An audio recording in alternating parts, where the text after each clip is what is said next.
Welcome everyone to Tartaria, Australia. We start with the legions that stand behind us right now through the light language. Thank you, Joe, so much.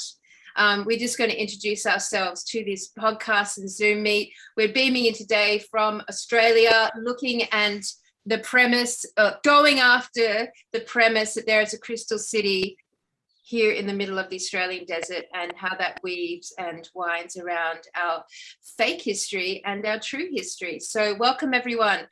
Joe, Ricardo, start. Introduce yourself. Where are you? Quick round table. Jojo, Ricardo, we're from Central Highlands in Vic. Nice to meet you all. Pleasure to be on the journey with you all. Yeah. Yeah, this is exciting. All right, KB, where are you from? I'm from Arizona. I'm in the States. I've actually never been to Australia or anything, but yeah, I'm very excited still. Yeah. KB, I've been watching Cambell for like probably a year or two. Just been super into all of this. Can't wait to get into it more. Thank you. Thank you. Welcome. Liam. Hey, guten Tag, namaste, and a bloody Aussie g'day.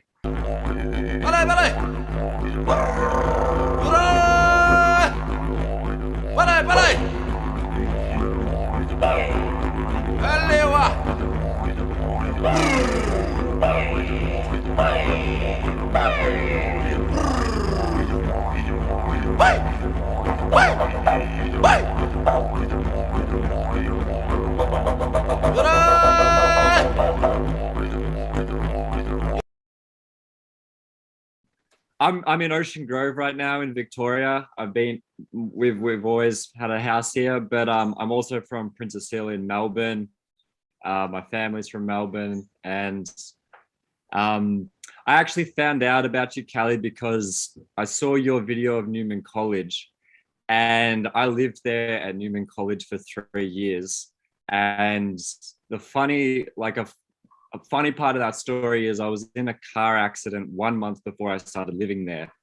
And what happened was my dad fell asleep at the wheel. We rolled off the highway 7 times. And as we were rolling, I had this feeling of like, oh, what a shame. Like I had more to do. And then within a month, I was living at the college.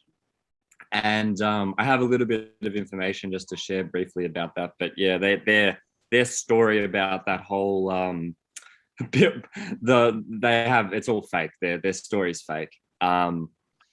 And it's a magical place, and it's a shame that there's rats infested the building.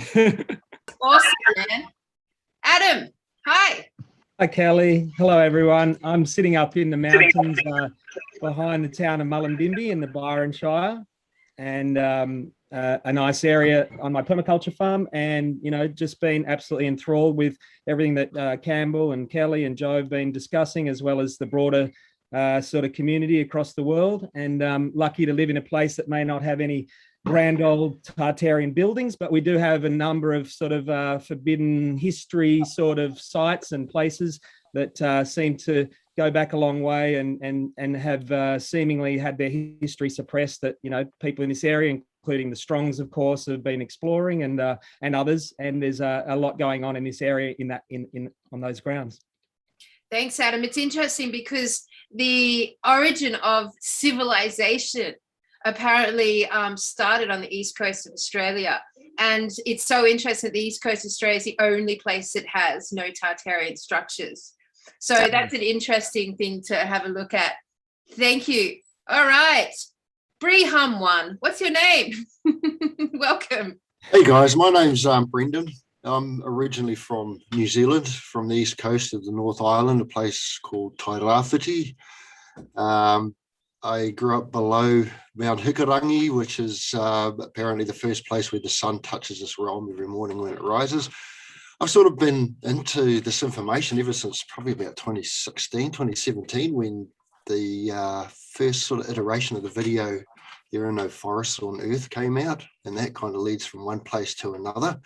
And ever since then, I've pretty much been going around the world, most continents, most sacred sites, observing and just taking it all in. And now I've been living in Sydney for 12 years. This is my home base, and it's awesome to finally sort of have a bit of a roundtable discussion. So thanks a lot for this, Kelly, for bringing us all together. And my main area of research is harmonic grid research. Ever since I was a child and I discovered Bruce Cathy's books in our local library in New Zealand, I've sort of been quite just pursuing it relentlessly, you know, for well over 20 years now. And he actually gave me some information probably about 15 years ago that's probably relevant to what we're going to discuss today. And the penny dropped the other day when I saw a particular post. So yeah, hopefully I can share that with you a bit later on. But thank you. Please continue. Joe, where are you coming in from? I'm in Orange and have been in Orange since March. And before that, I was in Mullumbimby for 2 years. So I know the area, and I'm really curious about Mount Chincogan and its very obvious shape. And it has a lot of energies and things there. That always fascinated me, that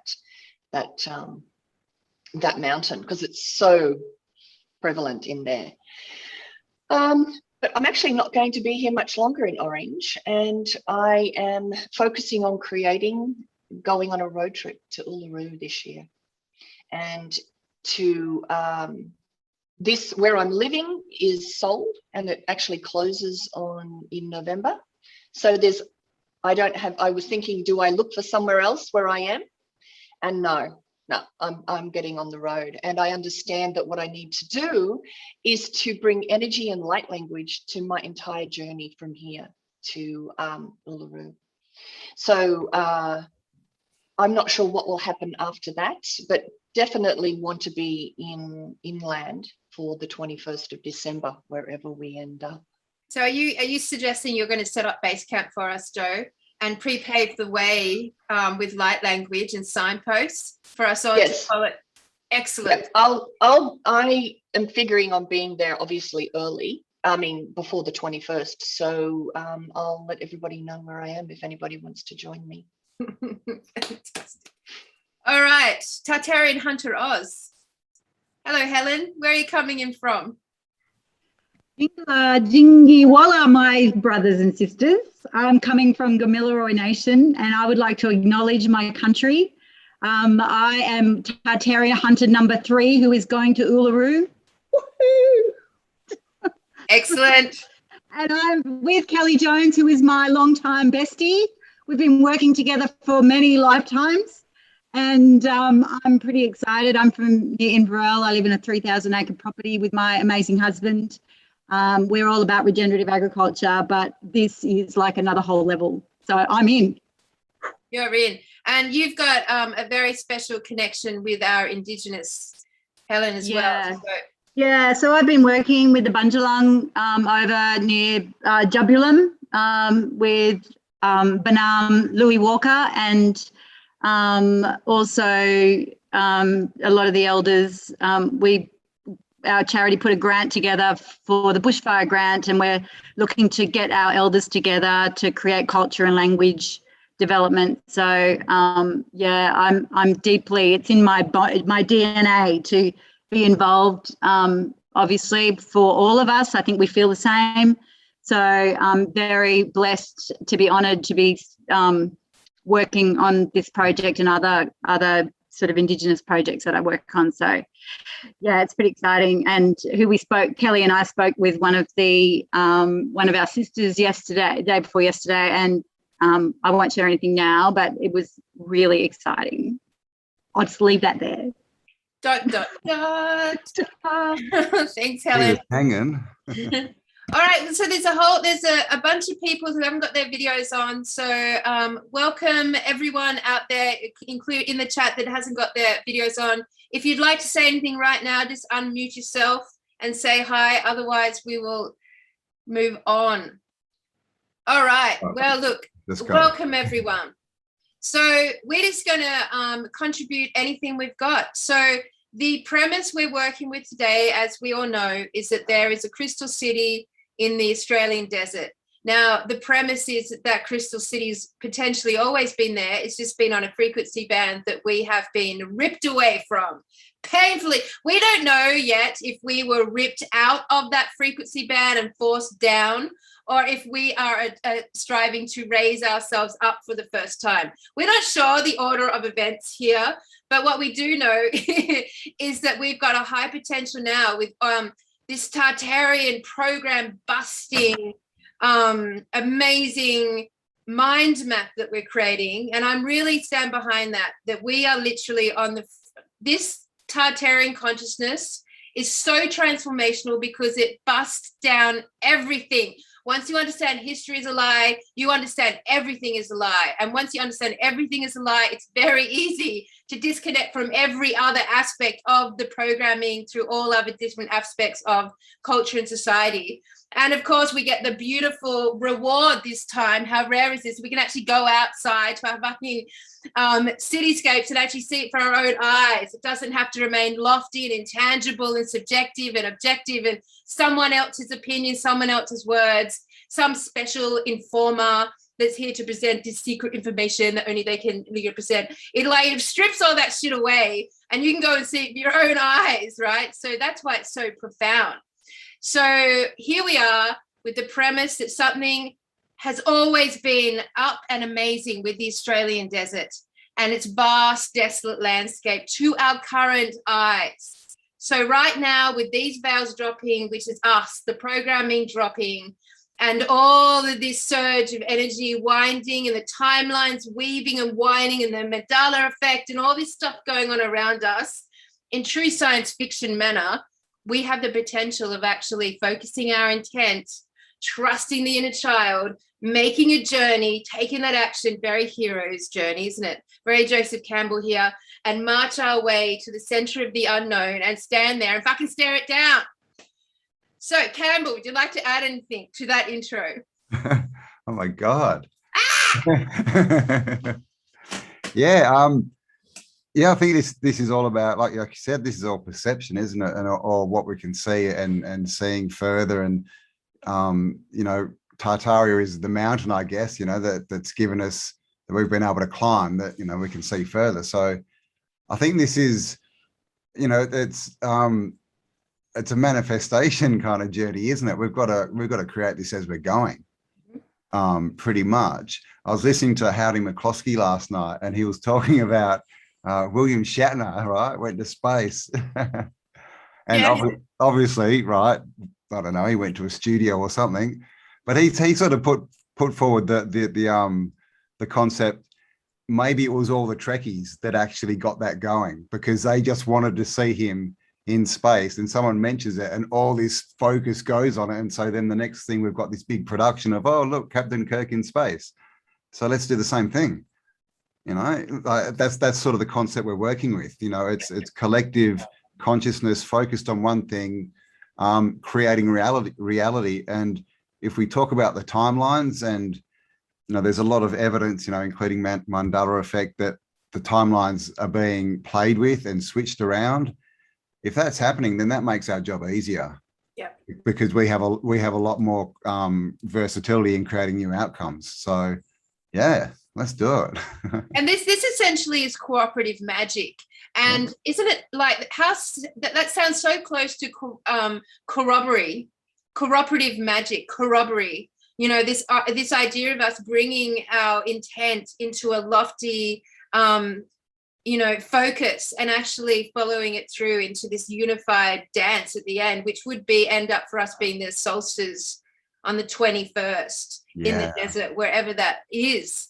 So who would like to start with bringing to the table their thoughts, feelings, information? So can I say something first then? Yes, go Joe. Okay. So this is an unknown for our logical, rational brains. And I might be speaking to the choir here, preaching to the choir. So how would I, from my perspective, how do I create this? What does the Crystal City feel like? What do you think it feels like? What do you think it would feel like to actually have it appear in front of you? So there is a reality where that is the truth, where we have found it, whether we know it with our logical brain or not. So for my manifestation process. It is to feel the frequency so that my frequency becomes a match for the frequency of that reality, that crystal city. So there's no distance, there's no difference between there and here energetically. So what is my intent is to feel myself there and to create a rubber band between my energy body and the energy of that place, so that you then get drawn there because you are an energy match. So that's what I want to do. I haven't got any logical idea of how to find it. I've got no idea except starting driving inland and to see how you go. So you just keep feeling it's an energy match that you're looking for. And that's what I'm going to start with. Yeah, I agree. It's got a lot to do with trust. You know, like I've got a bus out the front and it's a manual and I can't drive it because my hand's still not working properly. But I'm still going. I mean, whatever needs to be fixed will be fixed. It doesn't matter. It's already happened.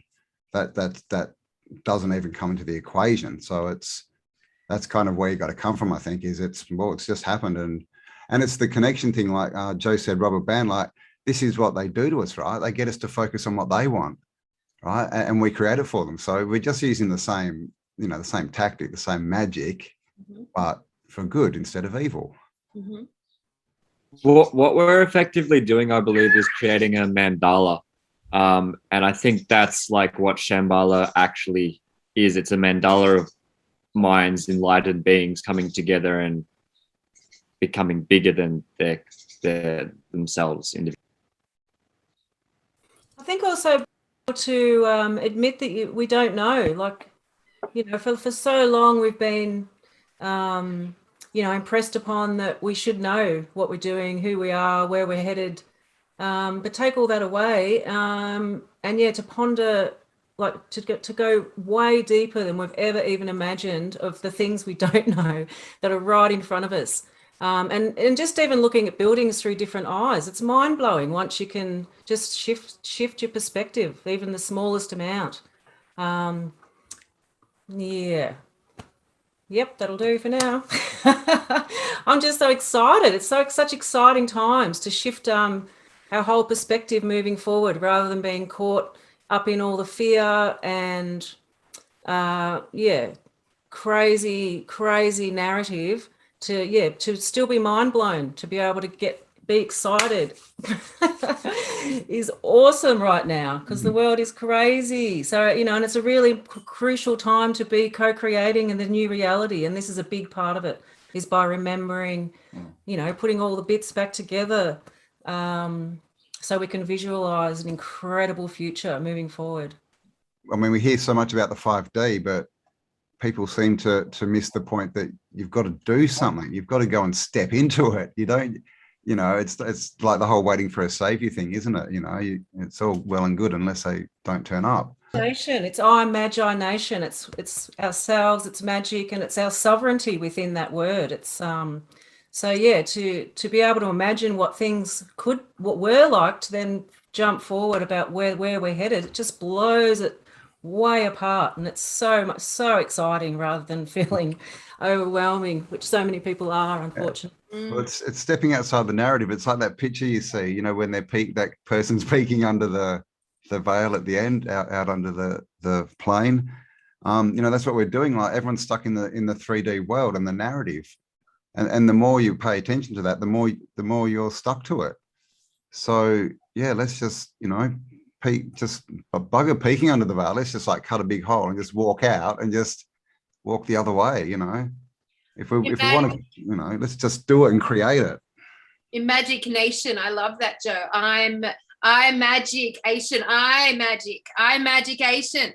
Yeah, and ion is basically, you know, the part of a cell that is the energy, you know, and that's the part that they break down and they go, oh, there's actually nothing there, it's just energy, right?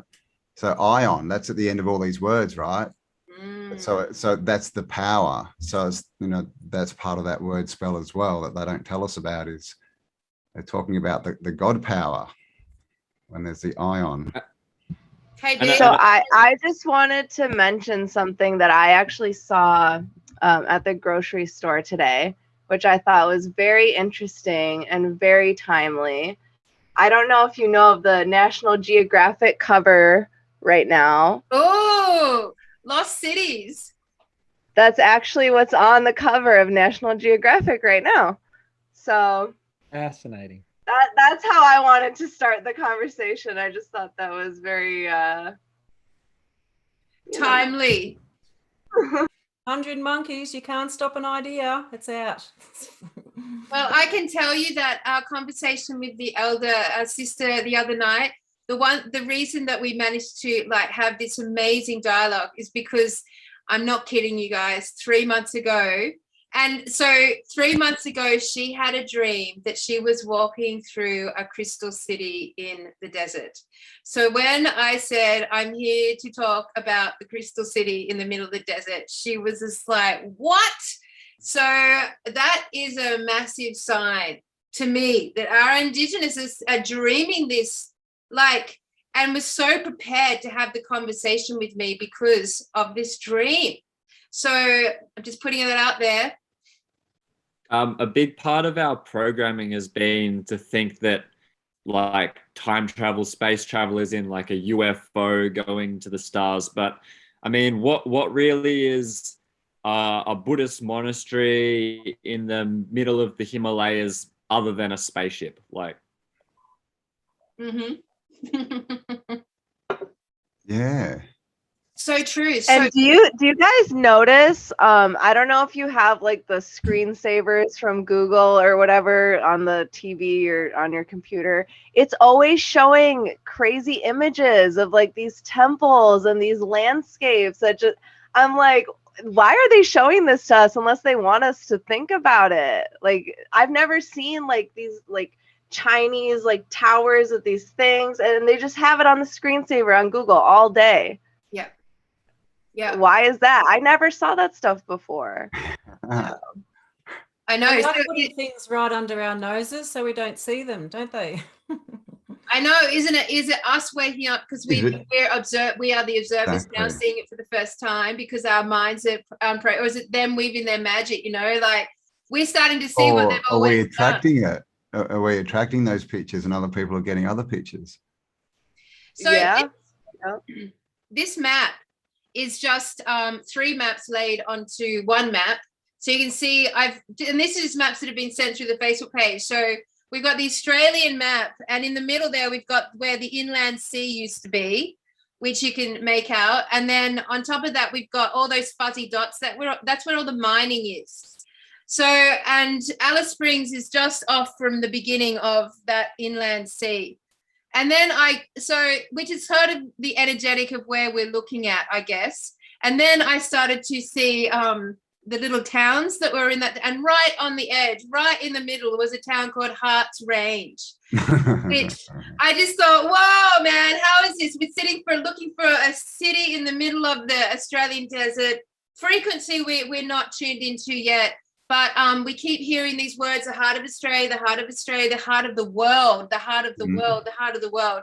And then right there, next to Gem Tree, is Harts Range. So I'm What just about- bringing it up. Gem tree, hello. I know. So the whole region is full of crystals and gems. It's full of these amazing, beautiful, shiny, gorgeous rocks. And most famous for the Fossil King there, just to add to that concept Really? of crystals, literal crystals. Now, it's interesting that they are not mining that area. Well, according to the mine map that I have, they're not mining that area. The middle here in Australia is like, for all purposes, we would know to be completely desolate. But behind me in this artwork, this is what Harts Range is famous for. These purplish mountains. So they're actually, it's the area that we're looking at, Harts Range, has got a mountainous landscape. So what do we know about mountains, teams? We know they're not mountains, right? We know they're either melted cities, they're either mining waste, or they're like cut down trees. So we know they indicate civilization before. So I'm just going to stop sharing that now. Wow. Any thoughts? Anyone? Well, even looking at the names, guys, is, you know, the heart range. Well, what have we got at the end of the day? All we really have is our heart energy and our intention and our imaginations, which sort of set us on our path for lives. And Providence, it's quite interesting that KB shared the cover of National Geographic just at this time. You know, these synchronicities and things sort of, they give you an indication to your real self, I guess, and you feel it inside that what you're doing is something meaningful. It's kind of mysterious in a way. We're learning how to operate, you know, as human beings again. You know, the Japs aren't bombing us anymore or anything like that. So we've had a few years out of that. So, you know, the warfare and survival exercises, all this sort of thing. So we're starting to rediscover ourselves, and the whole dreaming and the corroboration of things. It's the meanings are becoming apparent to us now, where they may have just been words, you know, when 20 or 30 years ago. It's surfacing. Yeah, the spell's breaking, and people are starting to rediscover themselves and their innate ability to create and move forward in the world. And, you know, I think with that power of creation, there comes a massive amount of responsibility. And I guess when people reach that right level of being able to manage themselves, then these things start opening up to them, you know? Yep. Everyone remember this? Oh, you can't say it. It's invisible. Oh my God. Oh, Celestine prophecy. God. Yes, the Celestine prophecy. Everyone showing me. Oh, there you go. It kind of flashed it in. That's pretty much what you were just talking about, Brendan. Like, it's noticing, you know, the signs, right, and following them, and connecting up. And I mean, you know, yeah, Kel and I can talk about what's gone in the last 2 weeks, and it's just ridiculous. Like when you follow the signs, everything just appears. We pick up on threads, you know, every few years. I notice a wave will come through where people share a lot of relevant information, and they seem to be on the same wavelength, you know, with each other, and like-minded groups meet, and that might quieten down for a few years as people just go about their regular business, and then somehow it'll be sparked off again, you know, and this might span periods of decades, but it's a slow progression. It seems like a natural progression, putting up, you know, to something, us probably being able to manage our own capabilities and deploy them correctly. By the way, I'll just quickly say, this isn't a NASA cup. Can everyone read that? It is a cup from the Australian Research and Space Exploration. I have a NASA hat, but it just says Satan instead. But I was thinking of just how cyclical everything is, and how everything's been here before. You know, where did they get all these ideas? Like the Wizard of Oz, the freaking Emerald City, every book I read as a child, every fairy tale, they all have similar themes. Like, where did these come from? I always thought, you know, how can this be fake? Like, what is magic? Because the science they're teaching us in school seems magic-ish, and then the magic I'm reading about in stories seems more realistic, really, you know? So that's just what I'm thinking of. It has to already be here. Absolutely. It's interesting that, I mean, because obviously all the, you know, fairy tales, like, you know, hello, they all live in castles with, you know, pointy hats, you know, we know the deal, right? That's the old world, and what we're given as the past is not. But who are the only people allowed to read fairy tales? It's like children. So maybe that's where it lives, right, in the imagination. So that's where we've got to bring it out of. Yeah, innocence. We have to follow innocence through this path, because we're attempting not to go on an Indiana Jones trek and find the 13 crystal skulls. We are trying to actually tap into and tune into and be experiencing the reality of a different frequency band.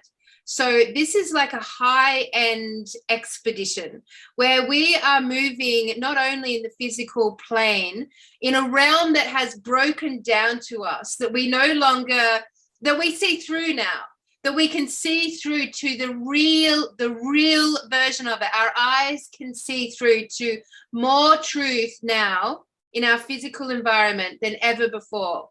And so alongside that, so it's going to be fascinating to actually go through the desert with our Tartarian eyes on and actually start to look at every single hill, mountain, tree, everything that's sticking out of the ground.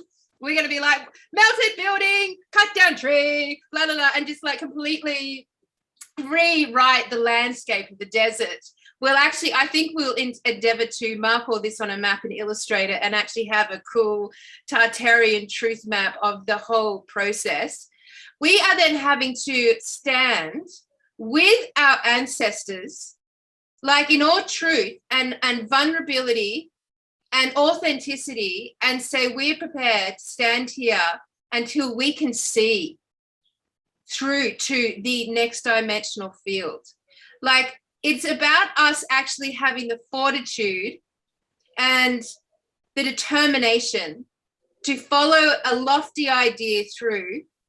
I think it's also, Kelly, about remembering, you know, like the other layer back together. Like, I love that word because it crosses back over into the physicality of things, of actually rebuilding things, like remembering, like putting our arms and our legs back in place, like our To put back together. yeah, and yeah, like you, Campbell, I love words, and I think there's a lot about language that that we, again, if we pick it apart and understand the root of a lot of words, it'll help again help us remember. I'm not sure what I'm trying to say, but remember the past, remember the cities we used to live in, remember the crystal grids, remember the ley lines, the song lines, a lot of it, just piecing it all back together. Well, it's spells, and how many stories do we have of people, you know, speaking to the wind and speaking to God and speaking to nature, you know, basically just speaking right to the ether. Well, if you got the words wrong and you're not sure what the intention, you know, if you get that mixed up, then you're saying the wrong spell. And feeling it too, not just remembering it, but, you know, like feeling it. And like, I don't know, reminiscing, I don't know what the word is, but it's not just mental is what I'm trying to say. Well, I mean, we know, guys, like when we look at mountains now, we like look at those mountains and we say, all right, is this a cut down tree?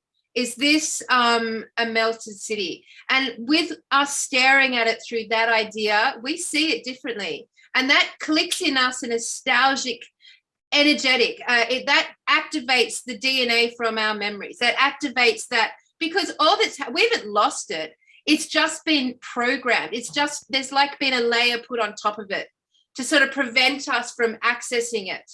And so with our belief structure transforming, so we're staring at it with this eyes, these intentions.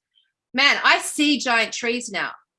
Like every time I'm, you know how your TV, it just clicks into that sort of nature on repeat thing when you're not watching it. It just goes into some screensaver mode. And it's just like random pictures of the world's nature. And I'm just, every time it's like, that's cut down trees, melted building, cut down trees, melted building, quarry.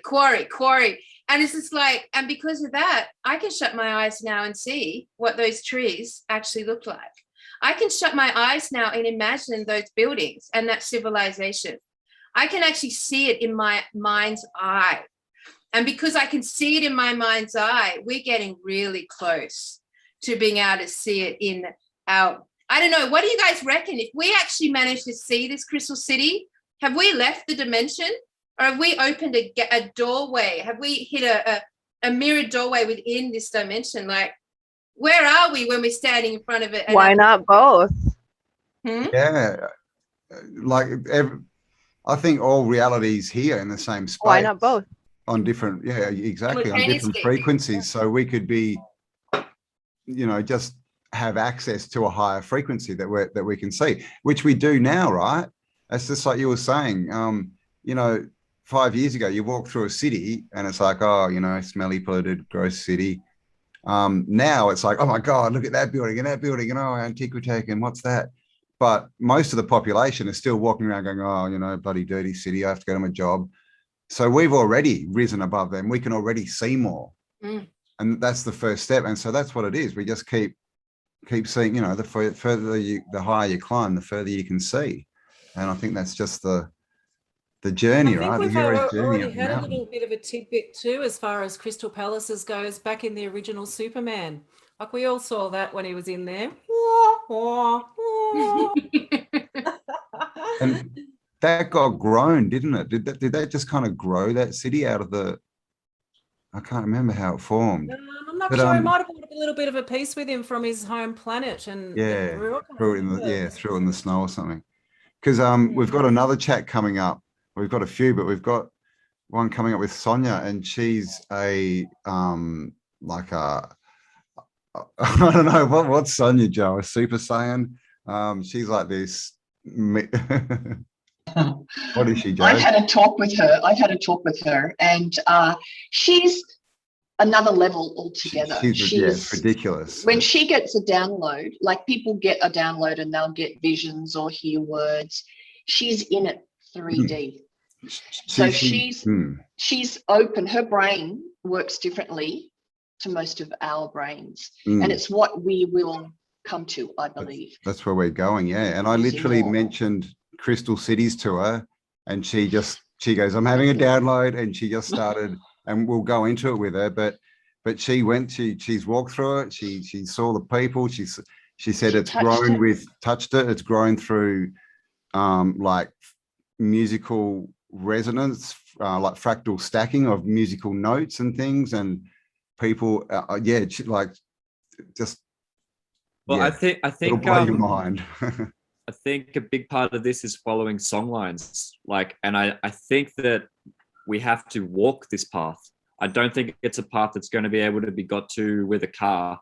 I think it's going to have to be sung our way to. I love. In all the books I've read, all the stories about people going to the monastery to enroll in a course, the journey that when they start out to that moment of reaching the monastery is the initiation, and everything that you go through between gets you ready to actually start day one of the class. So our intent, holding that intent, everything that we go through, whether it's easy or hard, is adding to our whole, so that we will then be able to see it. So whatever we go through between now and that moment is a part of the whole process. So we are starting it today, or ever since we started talking about it. We are now stepping on this path and growing and changing and evolving between now and when we find it. I think too, I came across a picture recently, and within our brain, we actually have a crystal palace. It is made up of the thalamus, the pineal gland, the hypothalamus, and the pituitary gland. So even just considering that inside our own minds, we have a crystal palace, you know. Yeah. Hold that up. Everything repeats, right? Throughout nature, everything is always like the same patterns over and over again. That makes sense, but that's crazy. It's the microcosm of the macrocosm. Exactly. Yep. As within, so without. Get around more about what's actually going on in the crystal palace in our brain and activate that more, then that might help shift we actually see. It's like the Sherlock Holmes with his mind palace. I mean, you can literally superimpose your own creations on top of like 3D reality, and you can go to your own places in your own. You have that power as a creator. You can make whatever you want outside. It feels like we're getting coming together around this sort of concept. Feels like we are bringing that cooperative magic to understanding how powerful we are, like as those creators. So individually, we're still wrapping our heads. I mean, we've done so much work individually and independently, but we're still wrapping our heads around that like final reconciliation of who we are and We're how gods with yeah. amnesia. We are the gods with amnesia, and it's such a privilege to stand here and feel like we're finally waking up. Like, that's what it feels like. We're nowhere near it yet, but we are standing here waking up from the amnesia. And that's why I think our brains are going to start to go online in a whole other way. Well, we're gaining our independence. The way I see it, I see, like, maybe not all the human race, but, you know, at least us as, you know, like teenagers, right? 17, 18, we're starting to mature. We have to leave home. We have to, you know, make our own rules. We have to, you know, leave the system, right? That, because that's mummy and daddy, right? The nanny state. And so when you start out on, you know, in life and you're on your own, you've got to figure it all out. There is no rule book. And if you have one, it's always wrong. So it's just, and that's what we're doing now. It's the same thing. We've got to learn. We're just starting out. We don't know. This hasn't been done, as far as we know, for a while at least. So it's fun. It's exciting. I mean, that's where the magic lies, right? When you don't know what's happening, when you're just expecting good things, but you don't know what they are. That's when the universe or God or whatever can really, you know, amaze you, really send you really good things that you can't even imagine yourself. God listens to those who listen to God. Nice. I've got that article. Do you want me to share it quickly? Yeah, bring it up. So the day after we did the first podcast around the Crystal City, this ended up flowing through the Facebook feed. And yeah. So this is the original one. This is not, after this, they all came out saying, oh no, it was fake, it was fake, it was fake, it was a hoax. But this is the original one, and nothing about a hoax. Ruins of an ancient city discovered in Australia, 1,500 years old at least. Number of tombs and artifacts already discovered on the site suggests it could have been the capital of an ancient empire, completely unknown to historians until now. The site, which was first noticed on satellite pictures in 2013, the images revealed 90-degree angles, etc., etc. They dug it up. Here's one of the mummies. Don't think I can expand that. Oh, there you go. And so, yeah, basically, you know, they found artifacts. Thousands of artifacts have been recovered, including 756 items made of gold. This bowl weighing 2.8 kilograms was found inside one of the temples. One of the temples, yeah, right. And then literally after this, if I go back, this is just the city. And look, fake news, right? Hoax. Yeah. You know, it all just goes fake, fake, fake, fake story, fake, blah, blah, blah, blah, blah. Oh, women arrested for having sex with a pit bull. Awesome. Yeah, so, and I'll show you this too. So we're talking about changing reality, right? And seeing things different. So you've probably all seen this kind of stuff, but this is cymatics. So this is using frequency to change reality. And this is a plate. This is a speaker underneath it. And they're literally just playing music onto this metal plate. So I'll just jump forward. There you go. So when they turned on 345 hertz, this is sand. Now, when they turn the frequency up, they get a different shape instantly. Well, this just instantly just brings to mind, what is the desert filled with? Sand. Yeah. Crystal sand. Excellent point. I just wanted to say something. Campbell, your Leo energy is so strong, it's hard for me to jut in, but How did you know I was a Leo? My mind just went blank. Hold on one second. Oh yeah, so you were talking about how now we're gaining independence, right? And I agree, but I feel like I'm also gaining interdependence, or I don't want to say codependent is a bad word, but you know, I feel like I've been independent my whole life. I feel like I've already gained independence.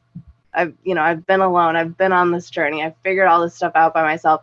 I haven't had anyone to talk to about it. So through this process, I feel like I'm gaining the opposite. I feel like I'm gaining a community, you know, so. The mandala. Yeah, Very good Yeah. point. Yeah, Yeah. very good point. the corroboree, the cooperative magic.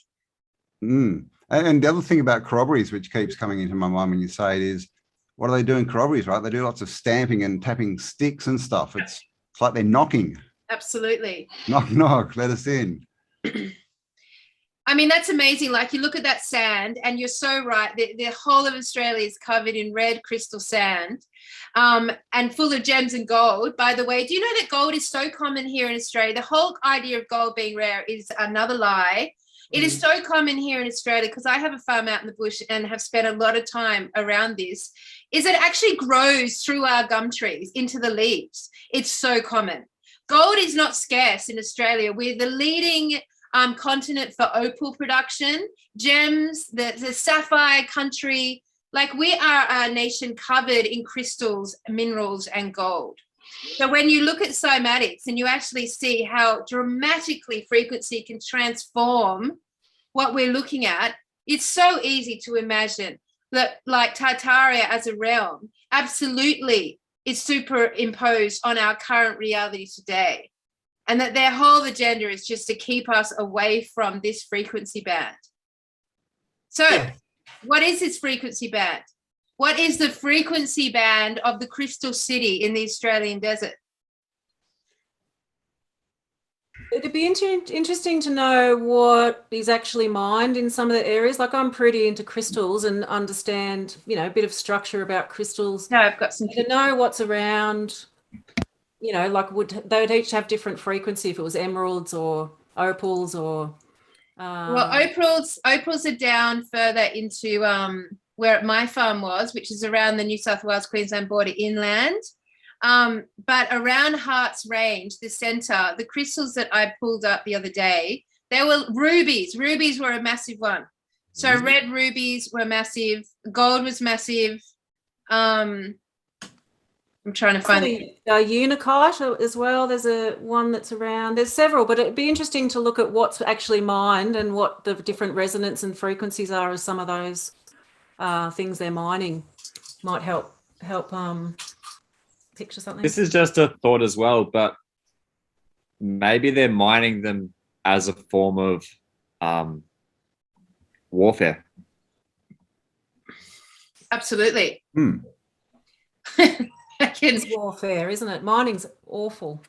Everything's warfare to them. They're at war with us consistently 24/7. Everything is warfare. Yeah. And our consciousness too. They could be closing down the radio set, you know, the natural one, which people use to access other layers of reality and so on. By pulling all the stuff out of the ground, they're gradually shutting it down. Yeah, well, they have a lot of the crystals that give manipulating you that. electricity charge too. So And crystal sets, remember crystal sets, like they were radios that worked for free. Yeah. Right. And the other thing is the big giveaway, right, is anything that they don't want us to have access to, they make really expensive. Right. Gemstones, all of them. That's why they're all in jewelry, excuse me, crowns and that, because, you know, they were used. That's why they sit over the third eye. That's why they have them in certain places. They were using them as tech, basically, some kind of power. And as far as we know, that they were growing them. They were creating like their own gemstones. In all of our technology, is it not? Computers. Yeah. They still do that nowadays. They still have lab grown gems and stuff. That's still going on. So could they grow them with certain intentions and certain qualities and things in them, so that, you know, some of these, I was listening to a talk about the crown jewels, and they were saying that the crown jewels that we see, that basically none of them are real. None of them are the original crown jewels. They're all just replicas and replacements. Why would that be? You know, because the old ones actually had power. That's, I think so. Yeah, Has anybody seen Stargate, where the Tok'ra build their crystal tunnels? No. I'm sure Callum has, but no. Yeah, so the Tok'ra is a group of people, and they have to move around a lot because they're sort of wanted or hunted or need to stay quiet. So they have a crystal, and when they go somewhere, they will put it in the ground, and it forms crystal tunnels, crystal rooms, crystal everything. And when they're ready to go, they take it and it just collapses and goes back to whatever it was. So a lot of the shows, as we know, are showing us certain The truths. dark crystal as well, the Skeksis and the mystics, and they use their singing too to create and move things around. The dark crystal. They have the giant amethyst in the middle, and then the mystics come in and they sing and get to a resonance, and things start moving and shaking. And Oh my God, I've just been looking at the minerals. Let me share the screen. Check this out. This came out of Heart's range where we're looking. What? Septa amethyst. But look, are you ready for this next one? Look what they look. Oh, that's bismuth. Is it? That's oh my tick. God. That's tick. I've never seen bismuth, and it just came into my consciousness in the last week or so. Is that what bismuth looks like? No, bismuth is similar to that, but it's stacked. It's sort of stacked in square. Oh, yeah. That's sort of similar colors to that, like really metallic. That silvery kind of stuff. Yeah. I know what it is now. But that looks like it's called Lattice Sunstone. That's a chipboard, computer chip, isn't it? I know, but that's insane, don't you think? I've never seen anything like that. And so, is that a type of gem, or is that just one anomalous? There's 2 very rare items found on private leases in the Hearts Ranges area. That scepter as well. That's been made. Look at that. The chances of it growing. I mean, look at the cuts on the sides there. I mean, are they saying they found it like that, or that they found it and cut it? They may not have found it like that. The purple one's a little the scepter spicy. is not really specifically that shape. Look at that. This is also found from Hearts Range. That's tourmaline, I think. Yeah. I mean, these are beautiful. Kyanite. Beautiful. What? Look at that. Yeah. I mean, am I showing you what we're imagining the city to look like right now? The building blocks of such a city.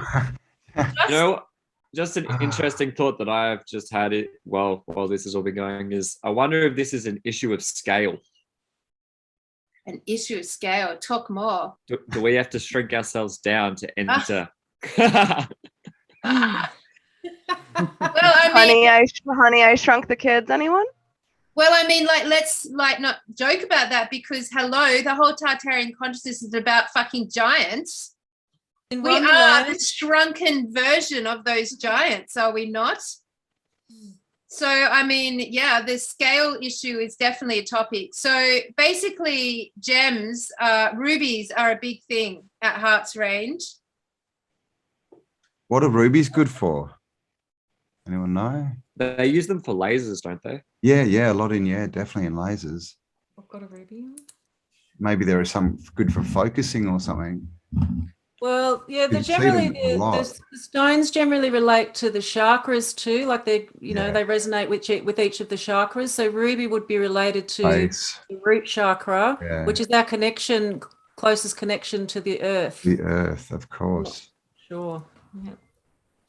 Well, team, I mean, basically the whole area. There's another scepter. They must be making them like that. Yeah, they must be cut into that. See that clear one? This one. No, they grow like that. That's why they're called scepter. So they've got the long bit and then the bit on the top that gives them that shape. Wow. Yeah, that's bizarre. At least I don't call them Jeff Bezos rockets. But I mean, if you're really imagining sort of the crystals that could be that building blocks of this sort of environment, I mean, this one just blows my mind.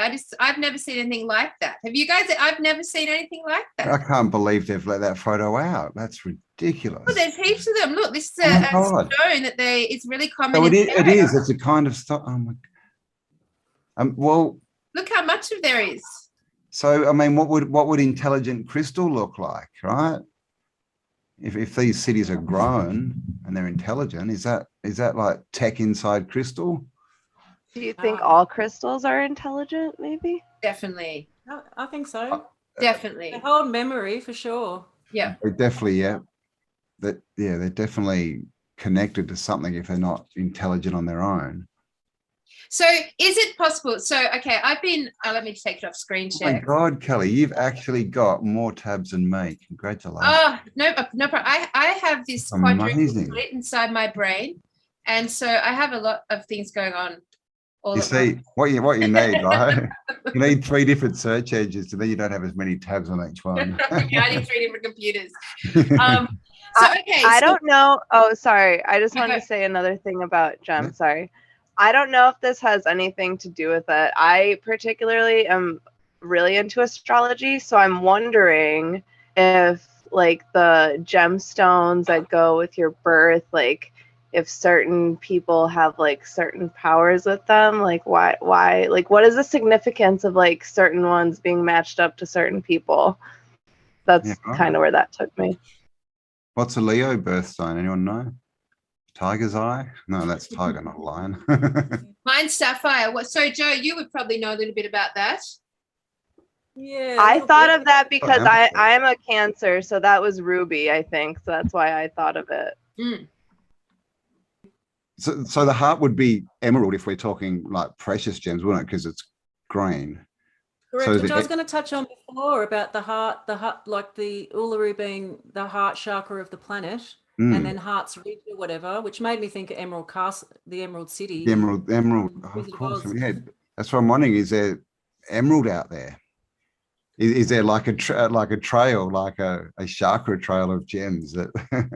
So, like, you know, do you guys remember that last year, if you're following the disclosure channels, like there was a whole pile of monoliths that entered the consciousness of environment. Like that looked like this. I think the last total was about 1,100 of them suddenly appearing all over the world. Now, the monoliths are interesting to me because A, they just appeared. B, you know, we know something is going on here. Do you think potentially that a monolith, like all those monoliths turning on, could actually create a harmonic convergence, a harmonic convergence across the world? And that harmonic convergence, we've just looked at the impact it has on transforming the sand molecules, like the crystals in sand. Imagine what they would do for the whole planet, the whole realm. I don't even like saying planet anymore. That's like a naughty word. I even think realm. The whole realm like would instantly be transformed in a crazy manner. I mean, are we heading towards a harmonic convergence? And is there something about harmonics and sound that we have to include on our hunt for the Crystal City? What are your thoughts? Because can I just add one more thing? Out there near Pine Gap, they do some crazy sound like experiments. You can hear some weird shit when you're out in the desert. They're definitely using sound. Anyone got any thoughts? Well, I'm wondering what material are those made out of? And like they're not They're just the opposite of like a crystal, you know what I mean? Yeah. It's like not organic. It looks No. very, I don't like it. It gives me a bad vibe. I don't like those things. Pyrite's just- very metallic looking like that, but I don't know what they're made from. As far as I know, the ones that they found were just like literally aluminium tin pressed around a frame and riveted in. Pop rivets. Literally. So if they're working, then they're like sending towers, aren't they? They're like modern tech with something in them, and they could create like a scalar wave, and then we would have that effect like in cymatics where it would change the frequency and literally. Because there's even videos, I've got to get one, where they grow cities with like iron filings and things and magnetic frequencies and music, and they literally grow these city looking things. And then, I mean, we've got the ghost cities where we know for sure they're growing fucking cities. So like, these monoliths have been into from some amazing psychic channels who have got very consistent information that these are in service to us, to this ascension event. They could be wrong. Is there any consistency about where they're at? Like, are they on ley lines, or has anyone actually mapped them? Let's ask that question. But look, there's one of our little cut down trees. Yeah. Wow. This is Mount Connor, I think, isn't it? Doesn't say. Mount Connor, which is a lot of people mistake for Uluru. I've seen tourists stop thinking that it's Uluru, start taking photos, and then quickly realize it's Mount Connor. And from my understanding, Mount Connor is actually completely cut off to public access. It's almost like they've sacrificed and said the tourists can visit Uluru, but Mount Connor is completely cut off. And I think that's it. It looks like a giant tree, of course, the base of a giant tree, but it is apparently cut off for all public access. So there's something special about Mount Connor. I'm not sure what it is, but yeah, it's probably no surprise that we can't all go and have access to it like we can with Uluru.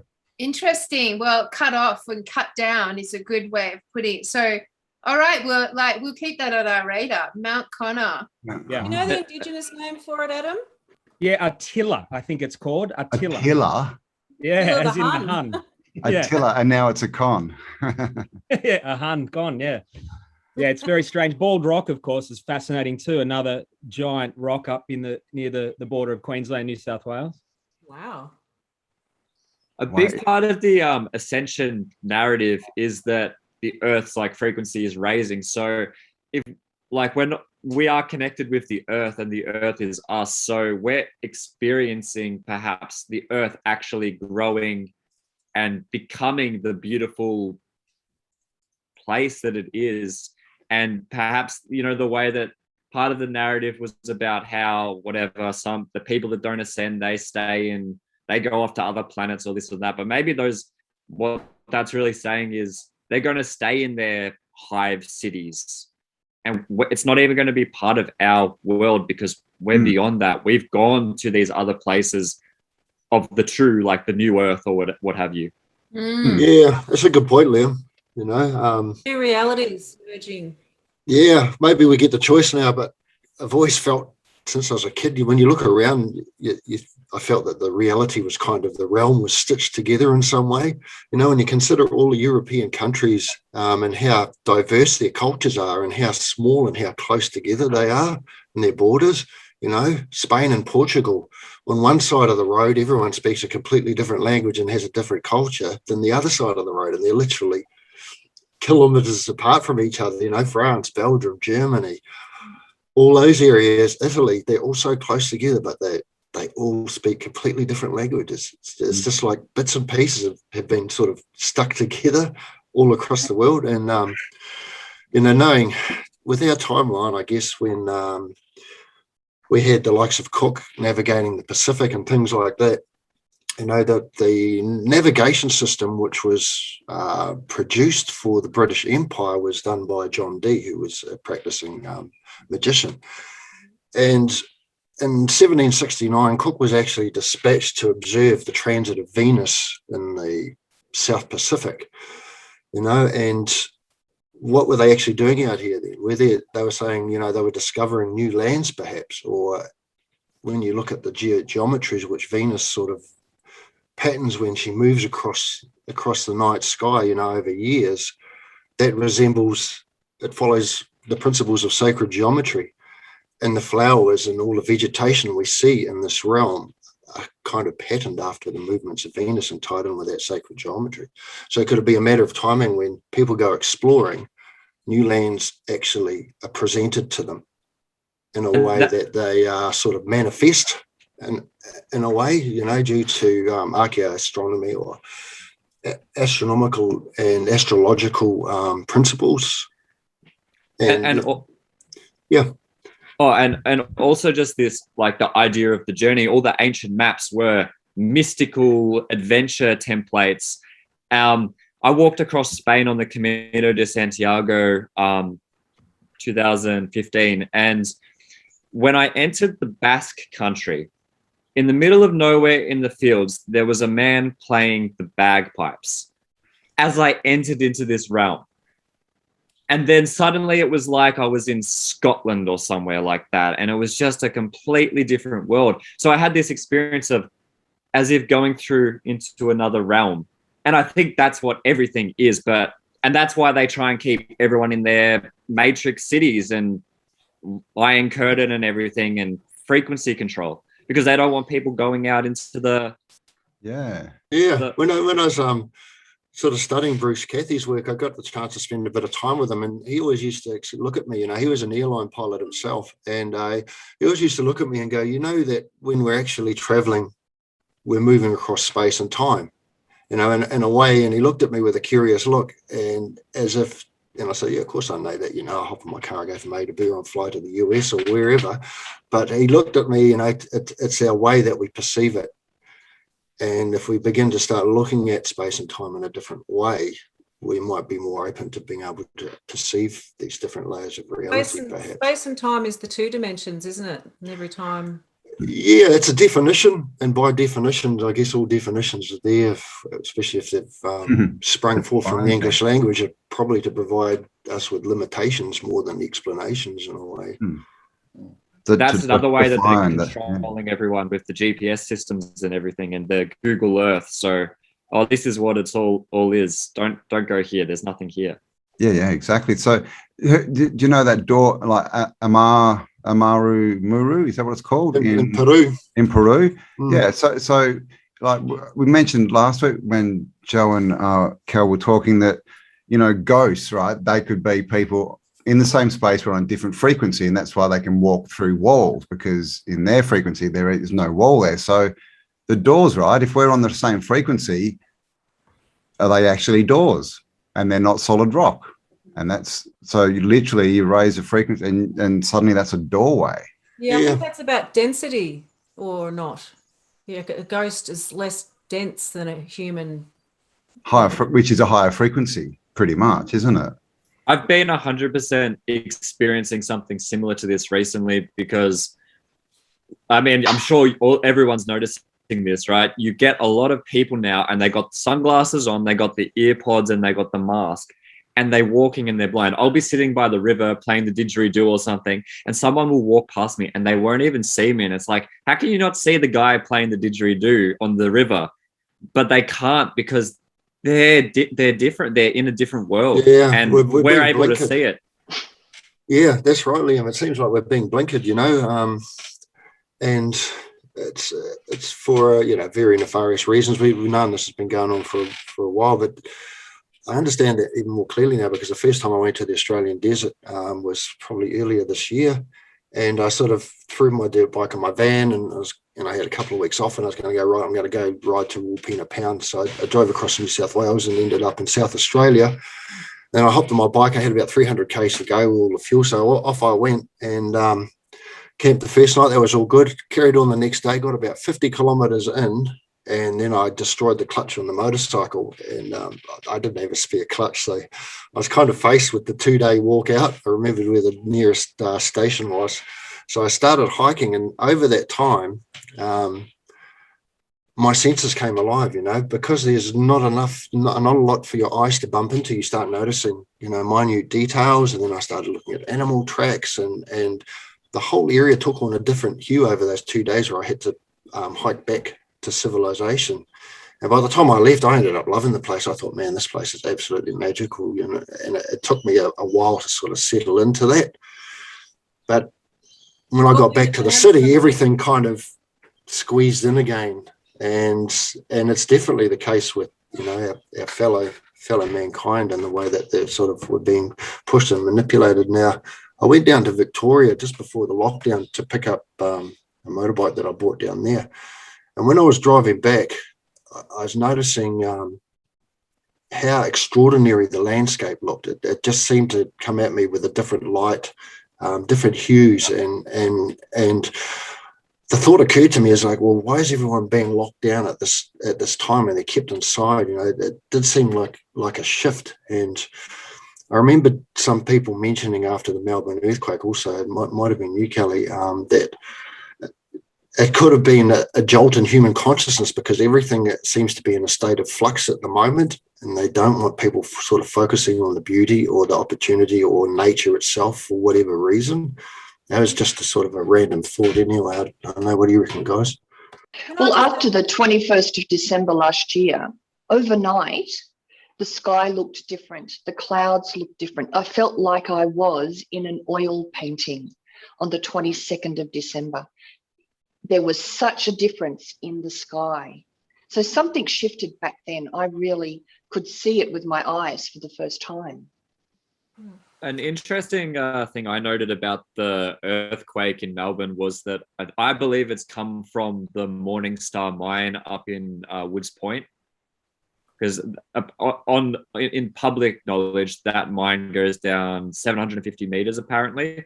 There's like no one out there, and that's on the earthquake map. That's where it's all come from, as well as the Bunyip State Park in the east of Victoria. So I wonder what they're doing with these mines. Yeah, because there's no fault lines under Melbourne, no recorded history of anything like that. There should be absolutely no earthquake unless something. We learned that in primary school, you know. Did hear a guy speak about that none of his animals were spooked, and I found that really interesting because we felt it pretty heavily here. I didn't feel it at all. I was at the beach. Maybe it came from. Maybe it was something else to keep us indoors, to keep us in fear, just another thing to scare us off back in We Canada. should have had waves, right? Like if their story of Australia is all on one tectonic plate, then if that's what's going to cause an earthquake, then clearly that's going to be in the ocean, like where the joint is. So massive waves should be the result. So it's just silly. And on the map also you see it's just like specific points in Melbourne that got hit with it, then the Bunyip Park and then Woods Point. So it's not like a consistent wave that's hit. It's it like was targeted. more like a lightning strike, which happened in Christchurch. You know, it seemed like where most of the damage was, there could be a street that was half submerged because of liquefaction, and then 2 streets over, everything was fine. You know, and it sort of appeared like a lightning strike going through the ground. So basically, whatever they tell us it is, it definitely isn't that. So we can definitely say that wasn't an earthquake. Like whatever the news, we can take the news now as a good measurement for us, because if it's on the news and whatever they're saying, we know to look in the other direction and there will be the news. So that's a good way of guiding the news. So I want to tell you guys something. So when we had this conversation the other night with the sister. So Campbell and I started this journey because we had this conversation with the Strongs, and they mentioned to us that convicts were escaping. There were stories of convicts escaping. We're going to say soldiers, because the whole convict story is bullshit. Like soldiers that were brought over to fight a war with our magical Indigenous were escaping and trying to get out into the middle of centre of Australia, because the Indigenous brothers had told them that all the white fellas are out there in the city. Like, go to the city. They're all out there. Go and join them. What are you doing here? So that started our quest. Now, so the Strongs really opened our eyes up to the fact that this whole idea of the convicts was bullshit. And in actual fact, so last night, the conversation I had brought me more details to that story. So our sister, she said to me that the Aboriginals here in Australia were the law keepers for the world. That a civilization started in Australia and that we were the law keepers of the world. So when the nefarious forces wanted to come in and reset everything, they had to break the law. They had to go and literally physically break the law. So apparently Captain Cook, stories are through the Indigenous history that Captain Cook arrived not when Australia was founded and the first fleet arrived, but actually around 1717, where he came and he reported on seeing temples and portals. And it was after that moment that he sent back for the fleet to join him to launch a war. So he was coming here to scope out the state of who they were up against and what was here. The original law keepers, highly regarded and highly respected and highly sacred around the realm. And that is why we find artifacts, Australian artifacts, I should say Australian, Indigenous, original people artifacts in tombs around the world, because they were gifts, right? Way before there should have been any relationship there. So yeah, she was saying that's what actually happened, but the Cook had reported on portals and temples. And even in that article just then that you read, Campbell, it said the word temples. The word temples. When do we ever hear or see any evidence of the word temple here in Australia? That is something that's been removed from the Australian history. We never hear about temples. Joe? I'd like to backward to what you were saying before, Brendan, about the senses. You know, like we all know that that comfort dulls our senses, and we are so comfortable in our modern day lives. Like, I think maybe part of the quest of the Crystal City and seeing it is to, you know, to try and tune our vibrations finer, which means fasting, which means going without, being outside of your comfort zone, so you can really tune into things that you wouldn't normally notice before because you're so comfortable. Yeah, it's good to break out of that comfort, I think. Well, I think for those who are willing to actually get in their cars and make a mission out into the unknown Alice Springs desert, I think that's an excellent starting point of getting out of our comfort zone. And again, it's Yeah. Get out of Victoria. Into 50 degree days. I mean, I think my whole life has been filled with uncomfortableness. So I don't know if that's what caused me to know about all these things or if it's vice versa, but I definitely think that's a huge part of it. I think so too. I don't think you can just be comfortable, and if you're, like you said, if you're so comfortable, you're not thinking about anything. Why would you have to, right? So I totally agree. So I'm going to continue to tell you the story. So now they knew that this nefarious force was coming, and so they moved the law. They moved the law from the east coast of Australia, which was what our sister said was the origin of civilization and where the tribes all sprang out from, and kinship was very important to them. They moved it to the heart of Australia, the law, the literal law. She also said at this point that she'd had the dream about the Crystal City, and that she answers to spirit, and the Crystal City hadn't taken the dream interpretation to get the ancestors to tell her what it meant until obviously this moment when we've all turned up as this group saying, we're off to find the Crystal City in Australia. Well, what are your thoughts on that? So she was talking about a prophecy in the Indigenous storytelling when she was a child that everyone knew apparently, that said that all eyes would be eventually on Australia. That was a prophecy that went through all of their Indigenous story. All eyes would be on Australia, and that the first would end up last and the last would end up first. So if we're talking about the original law of the original law of source, the creation law, God's law, whatever word you want to put on it, but the original law that maintains our connection to our divinity, to our hearts, to love, to whatever you think this ascension event's going to be or is, or whatever your language, doesn't matter what words you're using, like this understanding that we are connected to a co-creative source force that is anchored in love. And that energetic started here in Australia and has been protected in Australia and has somehow been moved to the desert in Australia, and that our desert has been really brutally deleted from our consciousness and brutally deleted from the people that were, I guess, protecting it and holding it and maintaining it. We've now in this adventure to sort of like, I don't know, it feels like we're going to stand with the law keepers. So that's a bit of a summary of what she had to say. So she was blown away that we were hunting for Crystal City after she'd had this dream, blown away. Anyone thoughts on that? Was that original place, Kelly, that before they moved into Central Australia in Byron? It's the east coast of Australia, that whole area. Yeah, okay, yeah.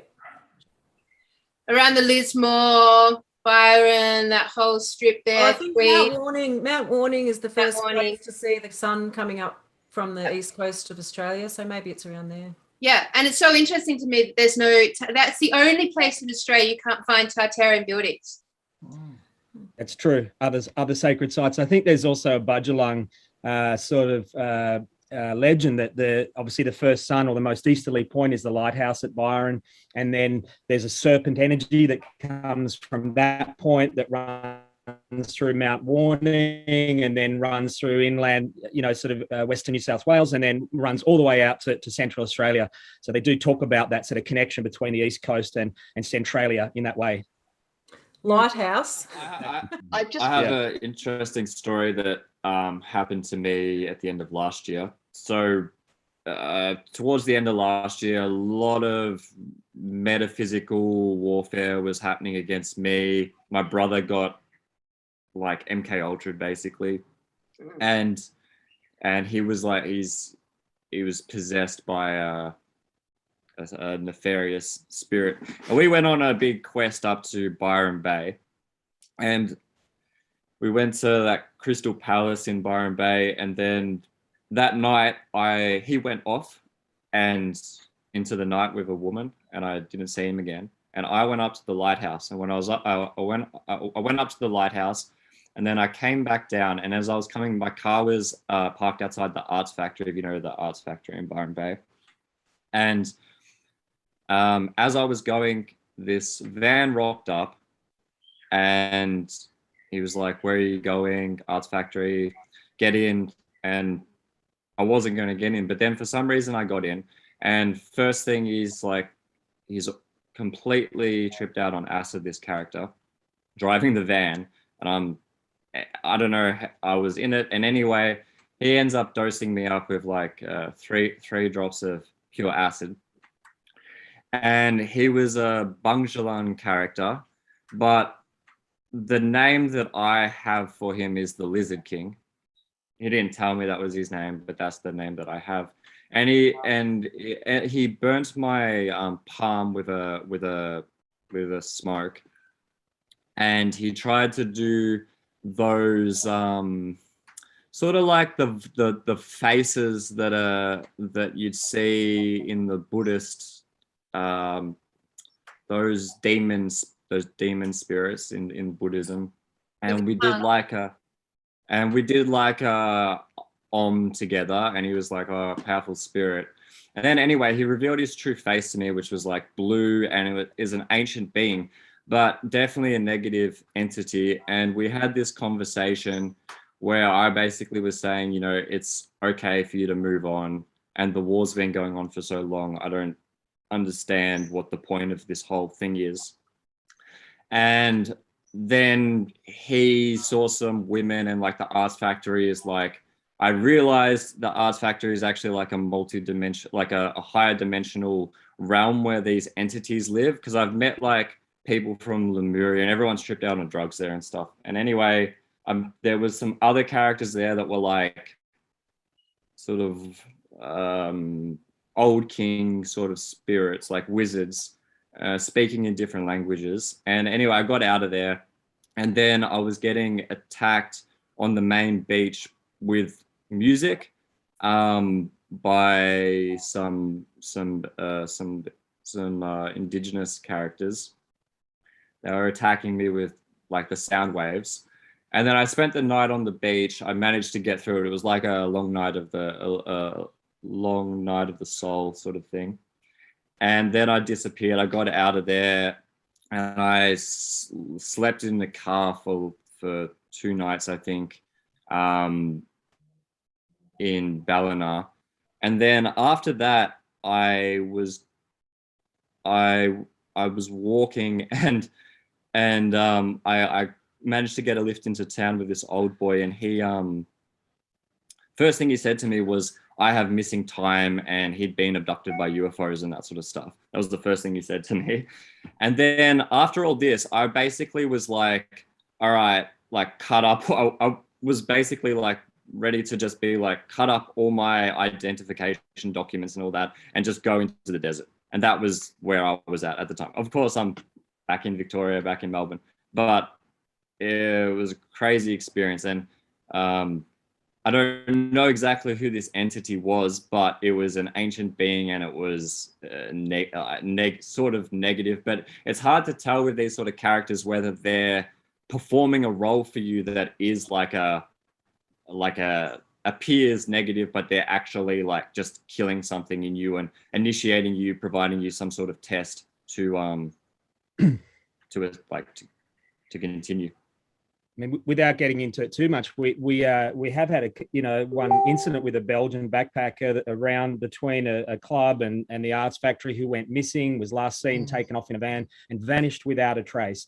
And the whole community helped out. That's not common. We don't have any major serious crime around here, but that was very uncommon. And he did vanish, but there was suggestions, a few messages that suggested that he actually did come across other people and was found, his phone was beeping down near the lighthouse, but there was no body ever found, no piece of clothing ever found. He literally vanished from Earth. No one's ever seen or heard of him again, this Belgian backpacker. That's what I was going to say as well. When I was on the beach across the night, I saw lots and lots of light ships all fighting like a war in the sky in that specific area. And when I woke up, it was like the whole, not woke up, when the day came, it was like huge storms had ravished. I mean, the Byron foreshore and all that is like destroyed, it seems to me. Yeah. And I think that's got a big part to do with it. It feels to me like in that Byron area, there's some crazy, it's a focal point. For sure. Hey, I remember when you were up there. I remember being up there at that time when that storm happened. Hello? Hi, Nick. You're coming in and out. Speak again. Oh. How about now? Can you hear me? That's better. Yeah, I haven't done this before, so I'm pretty new to all this. Welcome. I remember that storm that you're talking about. It was like in 2017 or something up in Byron, and it was counted as the most amount of lightning strikes in one day, in one night. And it was like, we were there. I was living in the Shannon at that time. And I remember that person who died, they went up the top of Mount Warning. Is that the story you're talking about? I only just chimed in. That was another story, but yeah, someone died hit by lightning at the top of Mount Warning, and it's never been open ever since after that to the public. Yeah, I remember that night, and it was like the sky just looked like a strobe light. It was like so crazy that night, and I don't know, I swear we were thinking there was like a war happening up there or something, but we've never seen anything like it. Yeah, crazy. So is Mount Warning cut off to the public at the moment? It's never been reopened, and that incident that he just referred to, where I think they were two American tourists, and they walked to the top, they camped out, they were in a tent, they were struck by lightning, they died, and then they used that as a reason, the storm damage and that to cut off access to the public. Then that turned into renovations and improvements, and that went on for a few years since. Everyone expected that to be completed and that to provide access again to those who wanted it, but it just never happened. And then just recently it was sort of announced that it will never reopen again to climb. Which for some isn't such a bad thing, because it's protecting some of the Indigenous Budjalung sort of wishes to not necessarily climb it, but it's certainly strange. There's still a bit of strangeness around the entire story, that's for sure. A few months ago down here in Central Vic, we had some huge storms, and there was like lots and lots of acres of forest that was pushed over and blown over in the most obscure way. I think it was actually energy weapons, but anyway, the point of that was, and then in turn they've shut the whole forest down. No one's been able to go into the forest since, and it is part of the forest there all the magic mushrooms grow. So are they trying to stop us going, any point they can to stop us reaching our higher dimensions and frequency? I mean, even going into the forest is, just to be able to not let people do that. What are they up to? Yeah, severing our connection with nature even more. They've systemically been doing it for a long time. So they've shut down Mount Warning, they've shut down Uluru, they've shut down the forest around the Dalesford, Victoria mountain ranges. So it'd be very interesting to see, actually, what, if we actually did some research on what else has been shut down, significant mountains, forest areas, outcrops around Australia. So I think the Buchan Caves and all that, because they're unsafe, there's so many places that you can't access anymore. Bizarre. Interesting. And I wonder if they all accompany a storm of some description. They even were trying to ban surfing. They're trying to ban surfing. Oh no, that sounds like COVID fuckiness. That'll fail. Fucky fuckness. So it's really weird when they say they're having to renovate a mountain, isn't it? You think, renovate a mountain. Oh, Jealous. and a doorway. So that's not the first time I've heard that night at Byron Bay was like a war in the sky. Like to hear you guys describe it, I've heard this too, that it literally felt like there was a war going on above your heads. So that's a really interesting thing to make note of. Yeah, Byron's weird. It's definitely got interesting energy. One of the other things that I felt during that time was that the seagulls were all holographic, and that seagulls are like weaponed creatures. Like drones. Yeah, like something off with seagulls.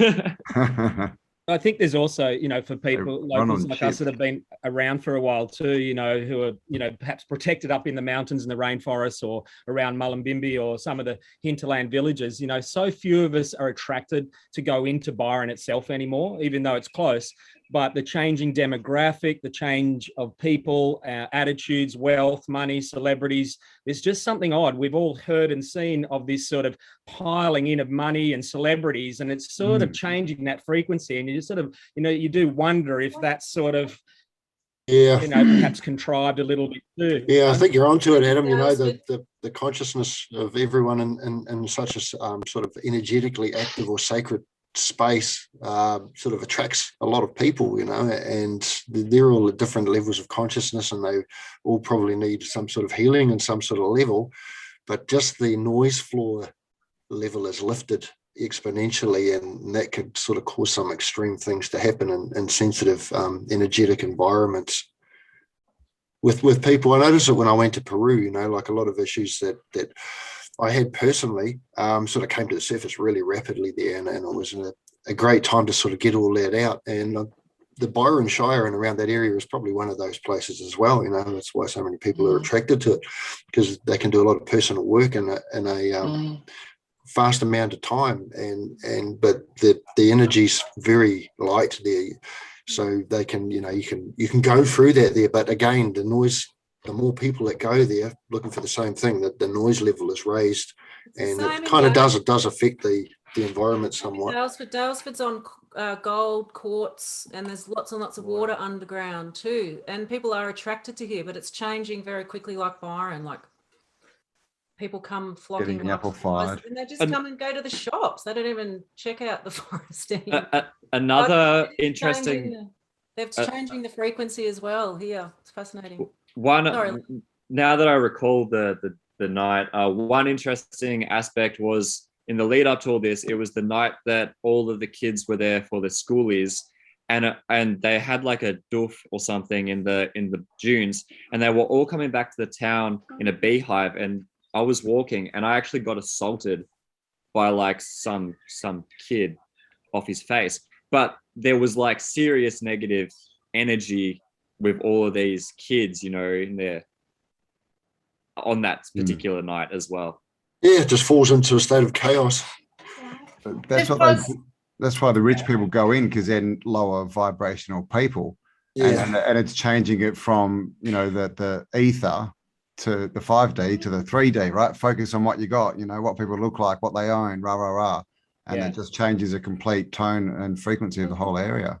Quartz and gold and water are all amplifiers of energy. So to change the demographic, it definitely has changed the energy and the frequency of the place. I'd like to know what you guys think too about, once these sort of lockdowns sort of end, if they ever end. But, one of the concerns I think some of us have got, especially in rural and regional areas, is how many people out of the two biggest cities in Australia and some of the, a couple of the biggest cities in the Southern Hemisphere, when they're let out of prison virtually, how many of them might make that choice to make an exodus, to say, I'm not going to put up with maybe risking this ever again. I am going to leave. That's not going to be a majority. It's only going to be a small amount.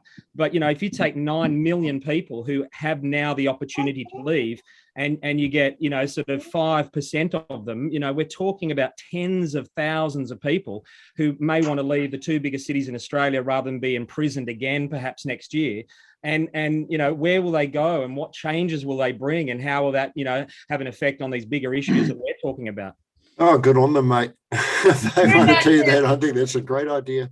Run. We're about to become refugees. We're about to become refugees. I mean, I'm here in Carlton in Melbourne, and I would definitely be leaving the city. In fact, our sister last night, she warned us. She said, sister, you have to leave the city. You have to leave the city, sister. Bad is coming to the city. So, I mean, for us who haven't taken the vaccine, I mean, hello, we're going to have to, I've just seen the essential list, and I can do only my groceries, my banking, and my post. All culture, recreation, entertainment, all community events are all out of bounds for unvaccinated.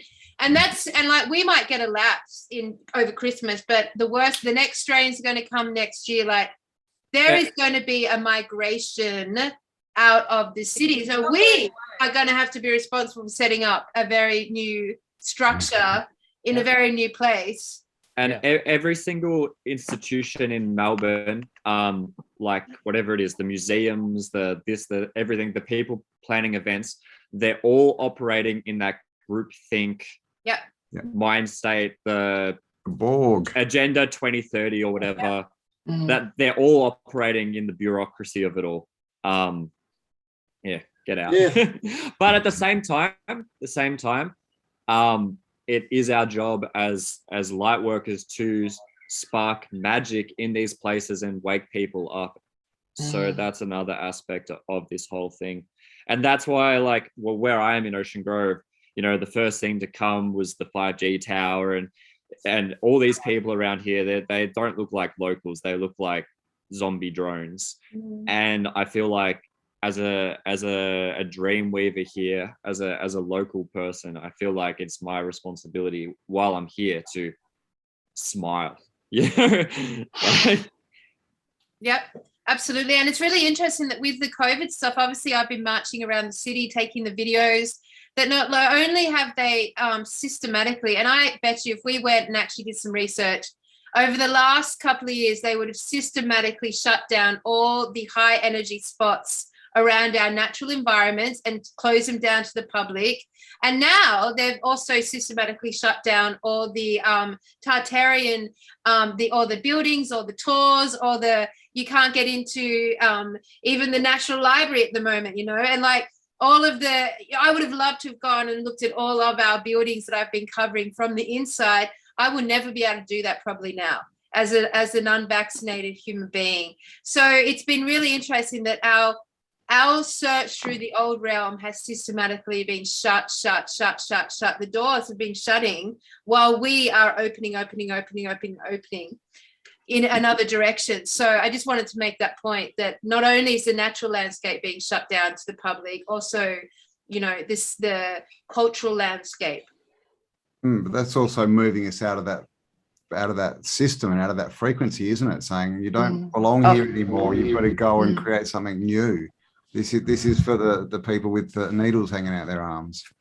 I think a big problem in Melbourne that's going on, that people are falling into the trap, is with the protesters and everything. They're thinking that the cops are them, like they're the same thing, but they're not. I have a suspicion that because all the cops have their radio thing, they're all electronic entities. They're like basically robotoids, cyborgs. And I reckon that it's got something to do with those tunnels. Like, because they're all pale as well. It's like, are they being cloned? Because they're like spawning, multiplying. Are they being grown out of those tunnels? They are multiplying. I totally agree with you. Like, I can't walk out the street of this house anymore without without 10, 15 cops coming in a group towards me from all different directions. And of course, I've never worn the mask, so I'm an instant focus. And it's very intimidating when it's just, you're not just talking to one personality, you're talking to 10 at any time in regards to this like group that comes around you. It's definitely gotten worse and worse and worse and worse and worse. Are they I the was, Victorians, I, w- Kelly, or are they the red and black guys? They're in black. They're, Well- they're the UN coppers, I think. So they're totally detached. They're UN cyborgs, not. Well, I mean, I've spoken to heaps of them now because literally I'm getting surrounded every single day at the moment. And like I've just got to the point where I'm saying, guys, I don't believe in you anymore. I just don't believe in you anymore. So like whatever you want to say to me, I don't believe in you. And you know what they keep parroting? All they ever say to me, we believe in the science. We believe in the science. That's all they say. We believe in the science. We believe. And I'm like, They're a I product don't of believe in you, science. Karen. I was sitting in the park last year in Royal Park, and the riot police came over to me. The riot police. It's so scary. Me and my brother tried to cross the New South Wales border through the Snowy River. Didn't work. They chased us back. Funny. Hey, has anyone looked at the police academy from bird's eye view on Google Maps? No, bring it up if you've got it. Well, that's. I don't know if I can do it with my phone. It's the first time I've tried yeah. Zoom, so I don't know how it works. Can anyone see me? No. No. Put your video on. Okay, I'll figure that one out. No, like you look at it from bird's eye view, it looks like a man standing there holding a gun. Then you can even see bullets coming out. I actually live near the police academy in Victoria, and it's the highest peak in Melbourne, apart from the Dandenongs, but closer to Melbourne. And they've got the water reserve up there. So if shit ever hits the fan, we've got gravity-fed water coming from the police academy, and they've got all these radio towers and stuff there. So I kind of wonder, if we'll ever use that water one day, or they've got some plan. But I also wonder if that place is like some sort of a doorway to some underworld. They claim that spot in like 1950s. And they built this horrible yellow brick looking cathedral up there. I'll have a look. Where is it, Nick? Where is it? Just type in Police Academy Victoria. I've got it here. Hang on. All right. Oh, I Which see. video I are we talking? see. Yeah, I'm not sure which direction to look at it from, but you'll see it. It's just like a guy standing there in a Y shape. Wow. There's a huge. guy. You see the gun. Oh, there's a gun there. Okay, yeah, right. No, you missed the gun. Oh, where's the gun? Higher. That's not the gun. No, above. Up here. It's above that. Oh, like the much A little bit bigger. up, the white gun. Yeah, it's Yeah. bigger. Yeah, you go up, Campbell, past the oval. Past the oval. Look at that, like it's like a pistol. Yeah. Yeah. And go in a bit more. This kind of big. Zoom in. No, zoom in. Now, see where that oval is? Just above that is the bulk of the I'm in the gun. wrong And then you spot. carry the pistol down. And where you were looking at those blue, This bit. scroll down. Campbell, scroll down on your screen. All right, Right. stop there. Now, see those two blue blocks? If you go up, Yeah. this where you thought the gun was, the little gun that you thought those two blue things were the bullets. Yeah. Can you see? So that is that oval the trigger, is it? No, check out the man. So you got the man, and in his hand, he's holding a white pistol. And then in front of the white pistol, you see like two spots that's got like a road. Looks like a road with a big white line in the middle, and there's just two tiny bits of roads. That kind of looks like the bullets. Anyway, Yeah. Yeah. Okay. All right, there you go. Yeah, Victoria Police Academy. point. All right. So the point Something, is, we're dealing with a police force that aren't. They're not in service to the new frequency band. They are designed right now to terrify everyone back down to this very limited frequency band. So the more opportunity you get to walk freely among the stormtroopers and know that you don't believe in them anymore, the stronger your energy is going to be at being able to understand that you're free of that authority, that there is no one that has authority over you, that there's no one that is meant to has a right to rule you. That's a big part of breaking down this programming, massive part of breaking down this programming. Jodie, At the end there, when she says, "You have no power over me anymore," and it breaks the whole spell. Yep. And she saves her baby brother and goes home. Notice there's a baby in there. Yeah, I think they're actually doing us a favor at the end of the day. Yeah. And all this pandemic and the scamdemic and the lockdown and everything like that. It's given a lot of people who otherwise don't have the opportunity to spend more time at home with their families. It's brought everything to a halt. People aren't moving around.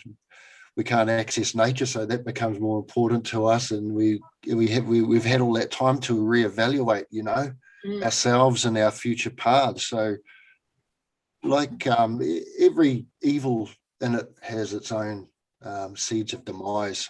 And the funniest thing about the whole lockdown is that it's literally just a mental prison. You can go anywhere you want. You can do whatever you want. No one's stopping you. It's all just fear.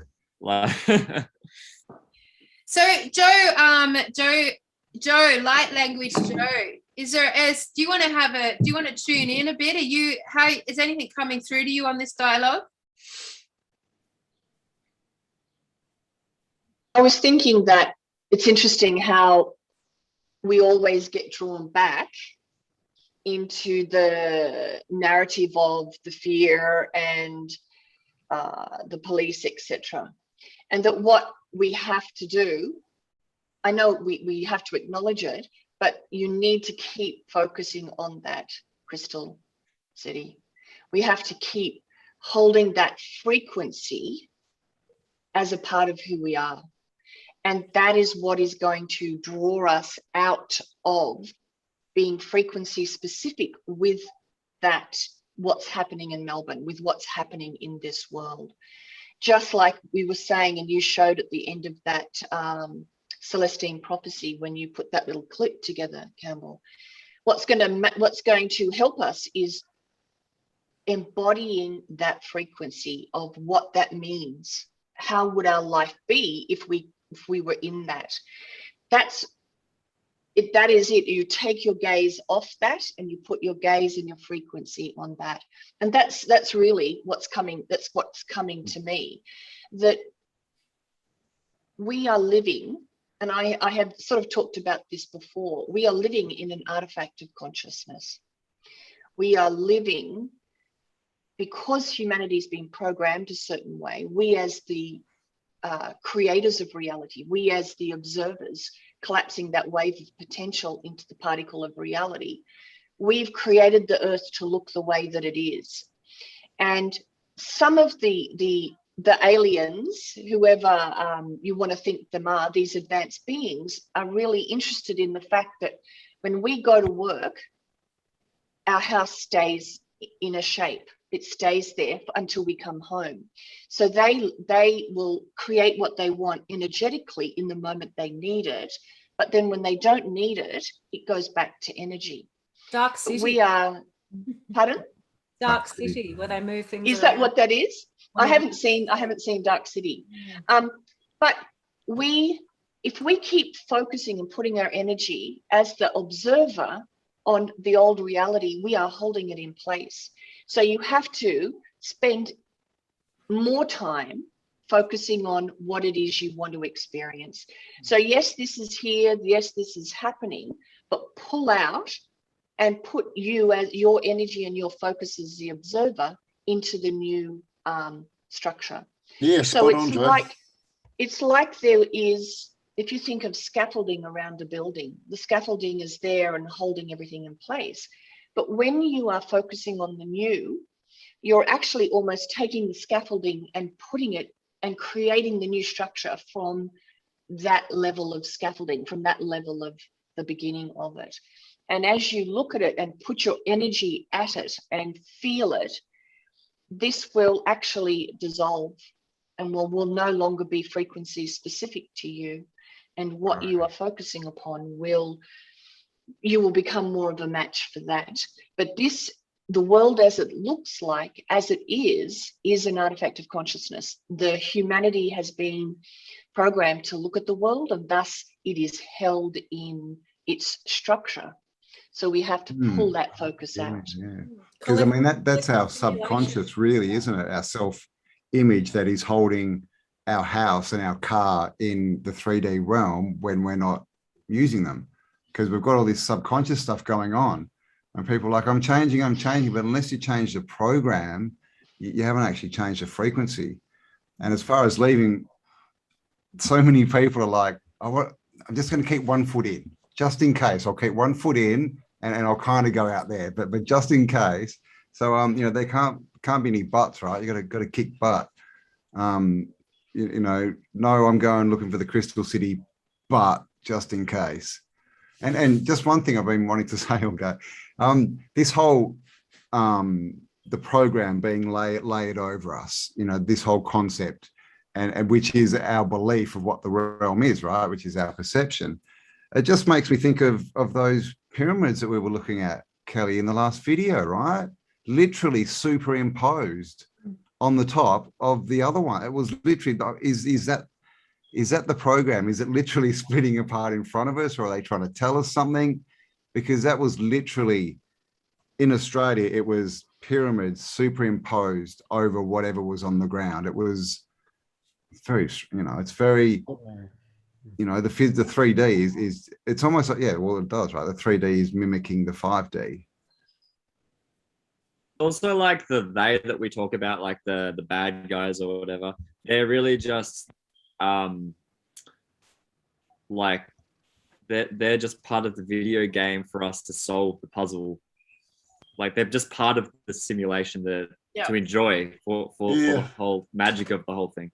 So, Liam, I remember reading a book by, I used to be into UFO research pretty intensely for years. We all did.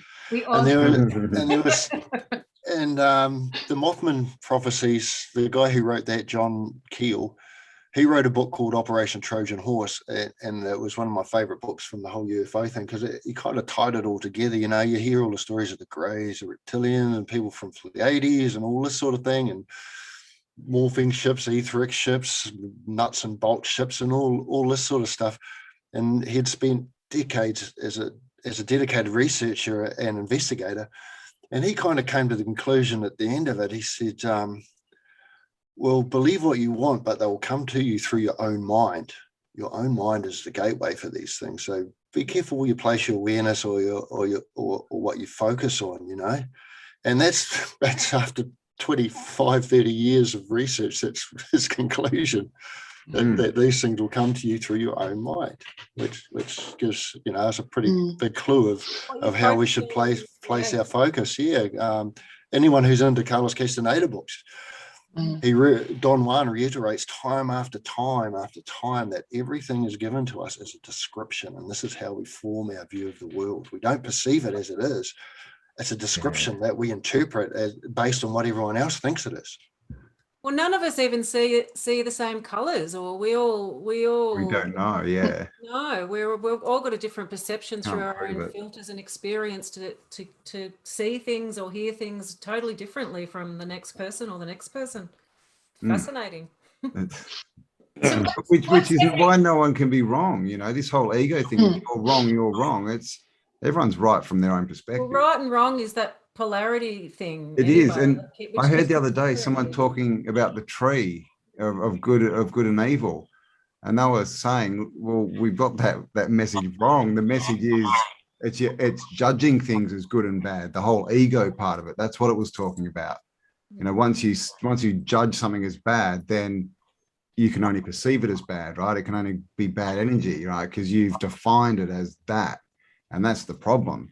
And that also cuts off the creation, right? If everything's defined, creation can't get in there and give you something that you haven't expected.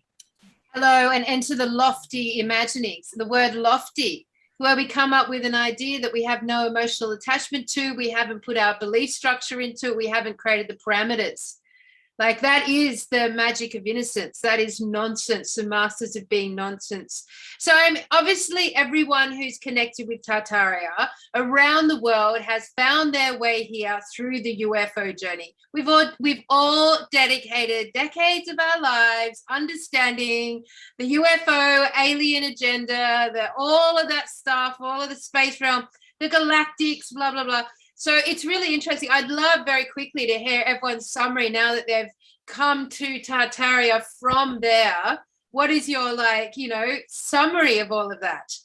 I think really the aliens are communicating to us all the time, and the primary manner is music, the Deva realm, the art, like even listening just to talks like this or reading books. It's all alien. It's all foreign information that becomes What's us. But that I old think meme music. with as the picture of the alien saying, we keep trying to contact the humans, but they call it techno and they're dancing.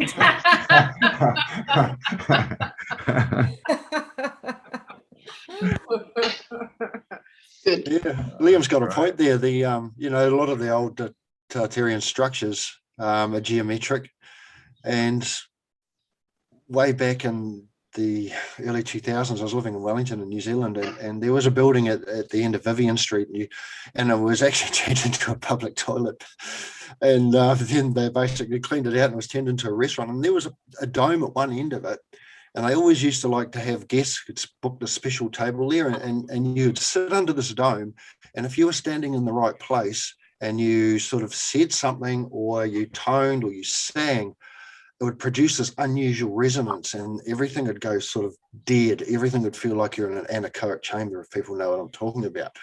And there was something to do with the geometry of that structure, and sound was kind of a key to unlock that, you know, and create a space in that area. So where I sort of got compelled by this is when Kelly, one of her first videos she posted, she went into a building in Melbourne and she looked up at the roof with the camera, and the lady there asked her to leave. I'm sure we've probably all seen that. And I don't know what that building was, but looking at the roof of that building and the way that that dome was structured, it's obviously designed for some sort of sound or musical or some sort of resonance. Well, it's interesting that you mentioned that, because I was going to just talk briefly about Newman College, and maybe I'll just share just some photos to show you. Here we go. Is that working? Almost. Can you see? Oh, Yeah. Yeah. Okay. So this apparently is when they were laying the foundation stone. Apparently it took them 3 years to build the building, and it cost them £40,000 apparently. Mhm. And of course, though, they have photos of apparently when they were building the thing. Apparently, they say that these images have been in an envelope for 100 years. And anyway, when Kelly in an envelope for 100. Yes, yes. And of course, none of these pictures show anything like the dome or anything being created at all. And guys, you can't see anything. No, it's nothing. It's crazy. What was I going to say? So I emailed after I watched that video that Callie posted. I emailed a guy at the college who did his PhD and wrote a whole book on the founding of Newman College, and I wanted to know what information there was about how it was all built and everything. And he replied back. First thing he told me was that he's now an Indigenous advisor up in Canberra. I thought, oh, well, that's wonderful. But anyway, he said there was basically no information, just these photos and this picture. And so this is in the tunnels of Newman. It's like a L-shaped building, and these are all sandstone. It's basically like a fort or something. It's really amazing. I was living in one of these rooms. This is the chapel that's there. Guys, this is the Newman College, for anyone who doesn't remember, is the building that I took that had all those, like, it was very low and unusual, and it had those like tech spikes coming out of it. Have you got an actual picture of the outside? Don't worry. Yeah, so carry on. There it is. Oh, that's the chapel. Yeah, that so one. That's the dome. Yeah. And so here, this is facing west, so the sun sets and comes right through this. It's just amazing, and the acoustics in this chapel are really beautiful. I've played music there, so you can see there it's coming through. And that's another picture. But what I was going to say about the dome, there's two spots in the dome where on either side you can hear exactly what the person is saying on the opposite side, if you're just in the right spots.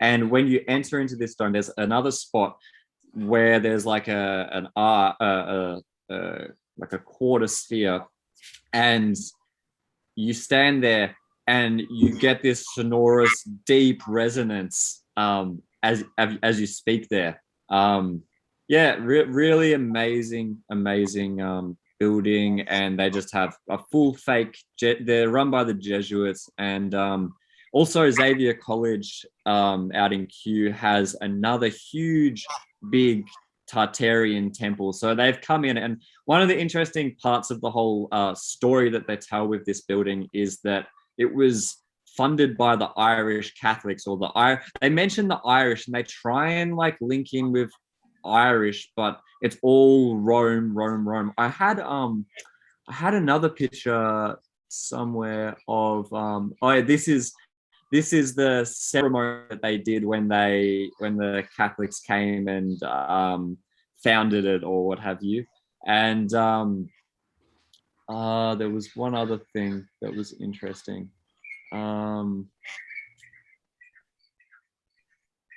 It escapes me, but anyway, it's a cesspool there. It's like all the people that are in that building, they're all like kind of like it's like a Freemasonry sort of organization where they're connected with like all the billionaires and the politicians and stuff.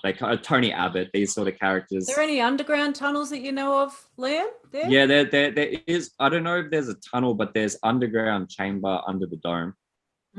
Probably connects to Xavier College. Yeah. And I mean, Melbourne University, the whole place. They're like castles. It's unreal. I've been skirting around the outskirts, Lim, because I can't get into the actual college because it's all locked. But my God, it's like entering a medieval Camelot. I mean, that whole space is just unbelievably enchanting and crazy old realm. Like I honestly felt like even on the outskirts, I was looking at an ancient village in Europe. Oh, that's what it's like completely. It's unreal. Like in my last year, I think I've tripped the most acid in Newman College, and it is a beautiful place. Did you come across any beings on your trips from within the college? No, not really like that. I just used to like watch kind of like the autistic sort of characters and the way that they'd be, and in the dining hall, which is like the dome, they have it as the dining hall. I sort of had a perspective of it as like a beehive, and everyone was operating there like as a beehive. They're very the administration there, the guy who is the provost, he's part of the Rhodesia Society. He's very big into all that, which is interesting, with sort of, I don't know, the like Cecil Rhodes and all these characters. It seems like a whole just a military operation thing that they were doing. And they're all very like fake, what's the word? They're really phony, fake sincerity. I don't know. It was an odd place to live. It was like a topsy-turvy place to live, and I wasn't expecting to live there. But I was in this car accident, then 1 month later I was living there, and I had no idea about any of these colleges, even though I grew up in Carlton, and I'd run around Princes Park and I'd run past these colleges. I didn't even think I was allowed to go into Melbourne University when I was a kid. I'd go around skateboarding, and I thought it was like off bounds. Yeah, right. Interesting. So Liam, maybe you received a healing in the frequencies of the buildings, and that's why you ended up there. I think so. It was a magical place. It was just like it's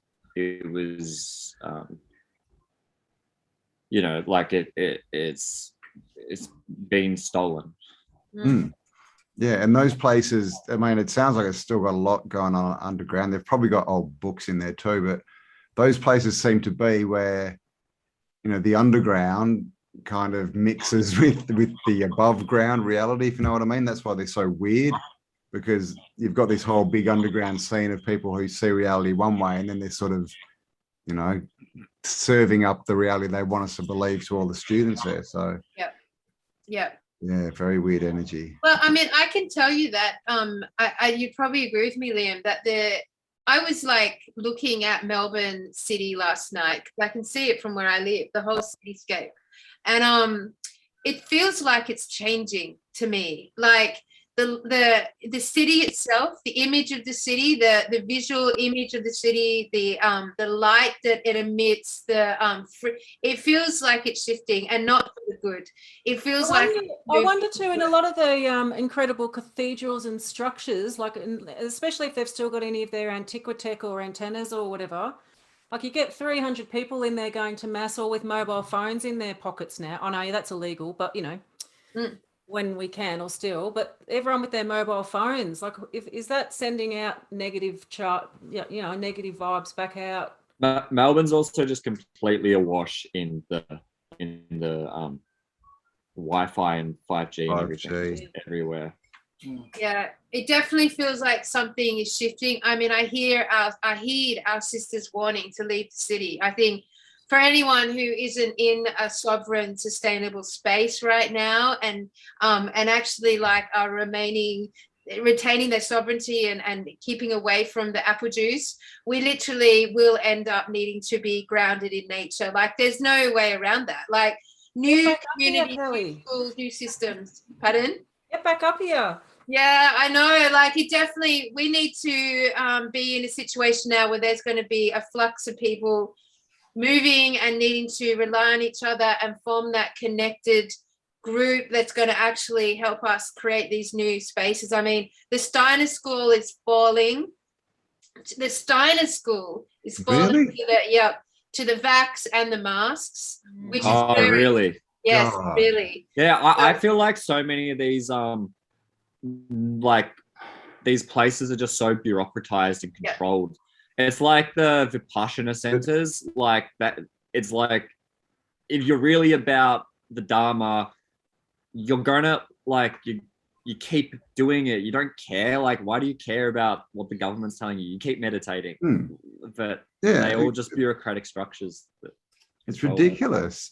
But I mean, this is also why they've been infiltrated, haven't they? This is probably their last sort of plan is, you know, all these people who are fairly stymied, like, you know, they're on a different level to the normies, but they're hoping that saying that they're going to push some of them into the vax now, saying, oh, well, we qualified as something good. You all have to have it.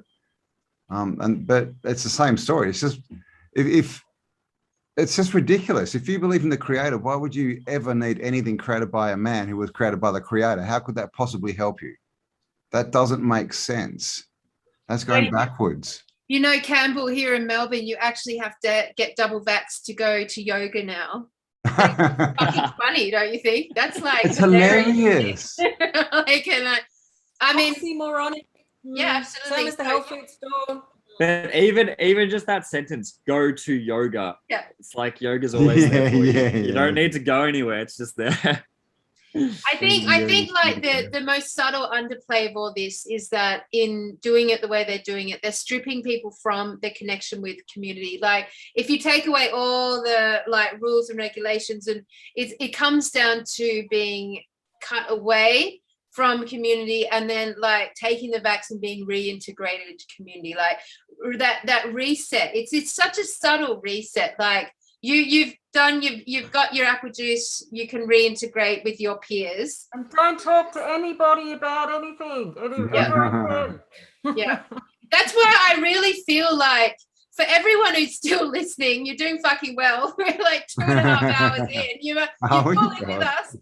If you're still listening to this, like, coming to the desert is more than just going on a quest, which is very fucking perfect and noble. It's more than just seeing a crystal city. It's actually also about getting a fucking goddamn hit of vitamin D. It's about recharging your batteries. It's about it's getting your vitamin and mineral content like pumped up again. Because if you're standing in any of these city centers like me, they are draining our batteries. Like, all of my mineral and vitamin levels in my being are low.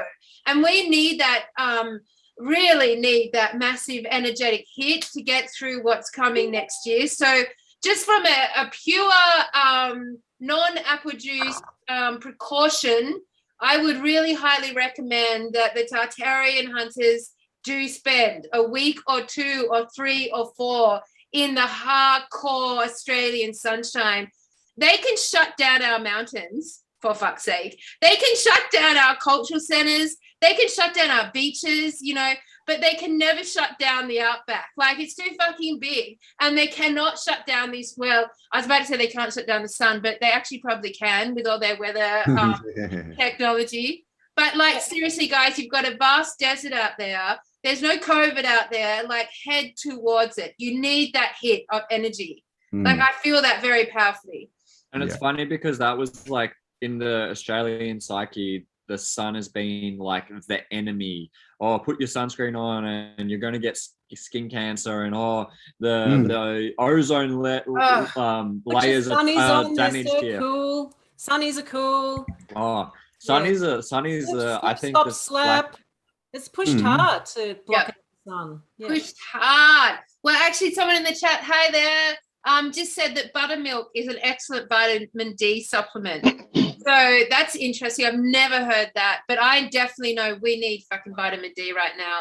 We need that source blast. And so that's like one of the main reasons that the desert is just so appealing right now. And gosh, Australians, I shouldn't say Australians, Tartarian hunters, wake up to the impact that you are in this amazing magical land, and that, you know, there's nothing stopping you from entering it. You don't have to stay in your houses. You don't have to do that. Like, we can cross over to this magical space. We can enter, we can be sovereign, we can be adventurous, we can be bold and courageous, we can be leaders, we can be fucking storytellers, but we got to make the trek. I've just pulled a card. I know, I'm a tarot card reader, so it's called Hidden Path. So let me read what it says. You have travelled far in search of greater meaning and fulfillment, having made much progress and learning valuable lessons. You want to continue your journey, but the road seems to have come to an end. Where do you go from here? The symbolic imagery on the card is set within a magical forest. It seems inviting, yet the way forward is not clear. No physical path exists. However, there is a way forward. Between the trees is a symbol for eternal life, and to the right, a symbol for healing and protection. This card is inviting you to move forward spiritually and offers you healing and protection along the way. Spirit and matter must now merge if true progress is to be made. Your rational mind must align with your heart. When heart and mind are both focused on the same goal, great things are possible. Yay! There you go, guys. If you want any more proof? I think at this point, I don't think we're no longer Australians. We're astral aliens. Come on. Astral aliens. I love it. Master areas, yeah. Well, Wow. And also, if you are in another country, you know, you don't have to come to Australia. You can. I'm sure there's crystal cities everywhere. Start a quest in your own, you know, little corner of the plane and see what you can find. Because this is, like we've said, this is much more about breaking through the mental and the facade and the programming to see what's really there. So this can be done everywhere, you know. Yeah, you're taking fossicking to a whole new level there, Campbell. Absolutely. Yeah, went out to the desert. What did you find? I found a crystal city, you know, an ancient civilization. So I think the conclusion is that Joe has been inspired to go before us and set up home in Alice Springs on some level. So I think we'll be all heading to Alice Springs as our meetup point, which is really obvious and good. And then from there, we begin the quest, potentially on foot, who knows, but we begin the quest from Alice Springs and let it lead us. And of course, we're not going to do this without our original people giving us and guiding us through their territories and their laws.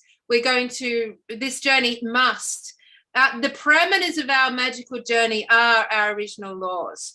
So they're going to be entwined in a really beautiful way, and we're going to be journeying as one corroboree through this space. So, and I'm so excited to actually capture this whole journey on all different, I mean, I'll be filming, Campbell will be filming, Joe and Ricardo, I hope you're coming. Joe will be, like, everyone's going to be coming in from all their directions, from all over Australia, like just going through the Tartarian landscape. It's going to be an extraordinary new look at Australia as a Tartarian.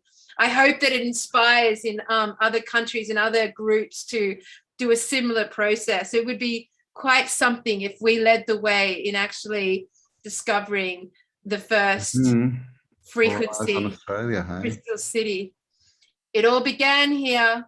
All eyes are going to be on Australia. Let's be part of that prophecy. Let's be part of that prophecy, not from the nefarious bullshit, but from the fucking new frequency. Amazing. So guys, like, say any last words, any last thoughts, sentiments, energies you'd like to talk out, and then I think we should probably bring this to an end. to a close. Been a bit effort. I have a short song from Lake Pokhara in Nepal. Follow the river, it leads to the sea. Follow the current, it leads you and me. Follow the river, it leads to the sea. Follow the current, it leads you and me. And we, the electricity, the electricity. Everybody, hey, follow the river, it leads to the sea. Follow the current, it leads you and me. Don't know the words. Wow, thank you. Follow to that inland sea. Is that what you're saying, Leah? Are you saying we have to head towards that inland sea? So there you go. Yes, and if you do wish to fly into Australia and join our crazy crew, please feel welcome. Yeah, we won't be flying. Do that to get here. We have to get our magic carpets. Yeah, are we allowed? Yeah, exactly. No, we're like literally can't fly in or out or around Australia without the apple juice at the moment. So we're now needing to get our magic carpets up and running, and our fucking troopies, our freaking Range Rovers and Land Rovers and coaster buses. I found out that there's actually a path that goes from Victoria all the way to Queensland. It's like a horse trail. I can't remember exactly the name of it. Yeah, right. Well, I think our calling is to get cars that don't need fucking to be on the main roads. We need to be on four-wheel drives. Yeah, and also hydrogen generators and run them on water. You just have to take it to the next level, Campbell, don't you? Like, four-wheel drives are easy. Getting them on hydrogen power. All right. Need free energy. Powered by Ormus. Oh, yeah, you run it on Ormus, yeah. All right. Amazing. Anyone? Quickly? I'm all good. Thank you, everyone. I'm all good. Sweet. Thank you, everybody. Thanks for being here, everyone. Thank you, Kelly. Thank you, Campbell. Thank you, everyone. Nice to meet all of you. Absolute pleasure. Likewise. So I think we've started something. Yeah, if you're not in the Facebook group, get on there. We'll talk about maybe getting a Telegram or some other group that's more conversation based, where we can get in and actually just converse. But we'll definitely let you know about that. But this is started, guys. So see it here, create it, and we will see it. Yeah, absolutely. So our hunt for the Crystal City continues. I think we should aim to do a Zoom meetup regularly where everyone can get on and add their piece and really get to know each other, because it's just so awesome to see all your faces. I love that. So it's been a pleasure to meet you all. Thank you so much for all your contributions. Thank you for joining us today and making the effort with the leading edge thinkers of this realm right now. Woo! Yeah, Okay, guys, you have the best afternoon ever, and I will see you all on the YouTube and Facebook. Thanks, Thanks, Kelly. guys. Love you all. Bye. Stay awesome.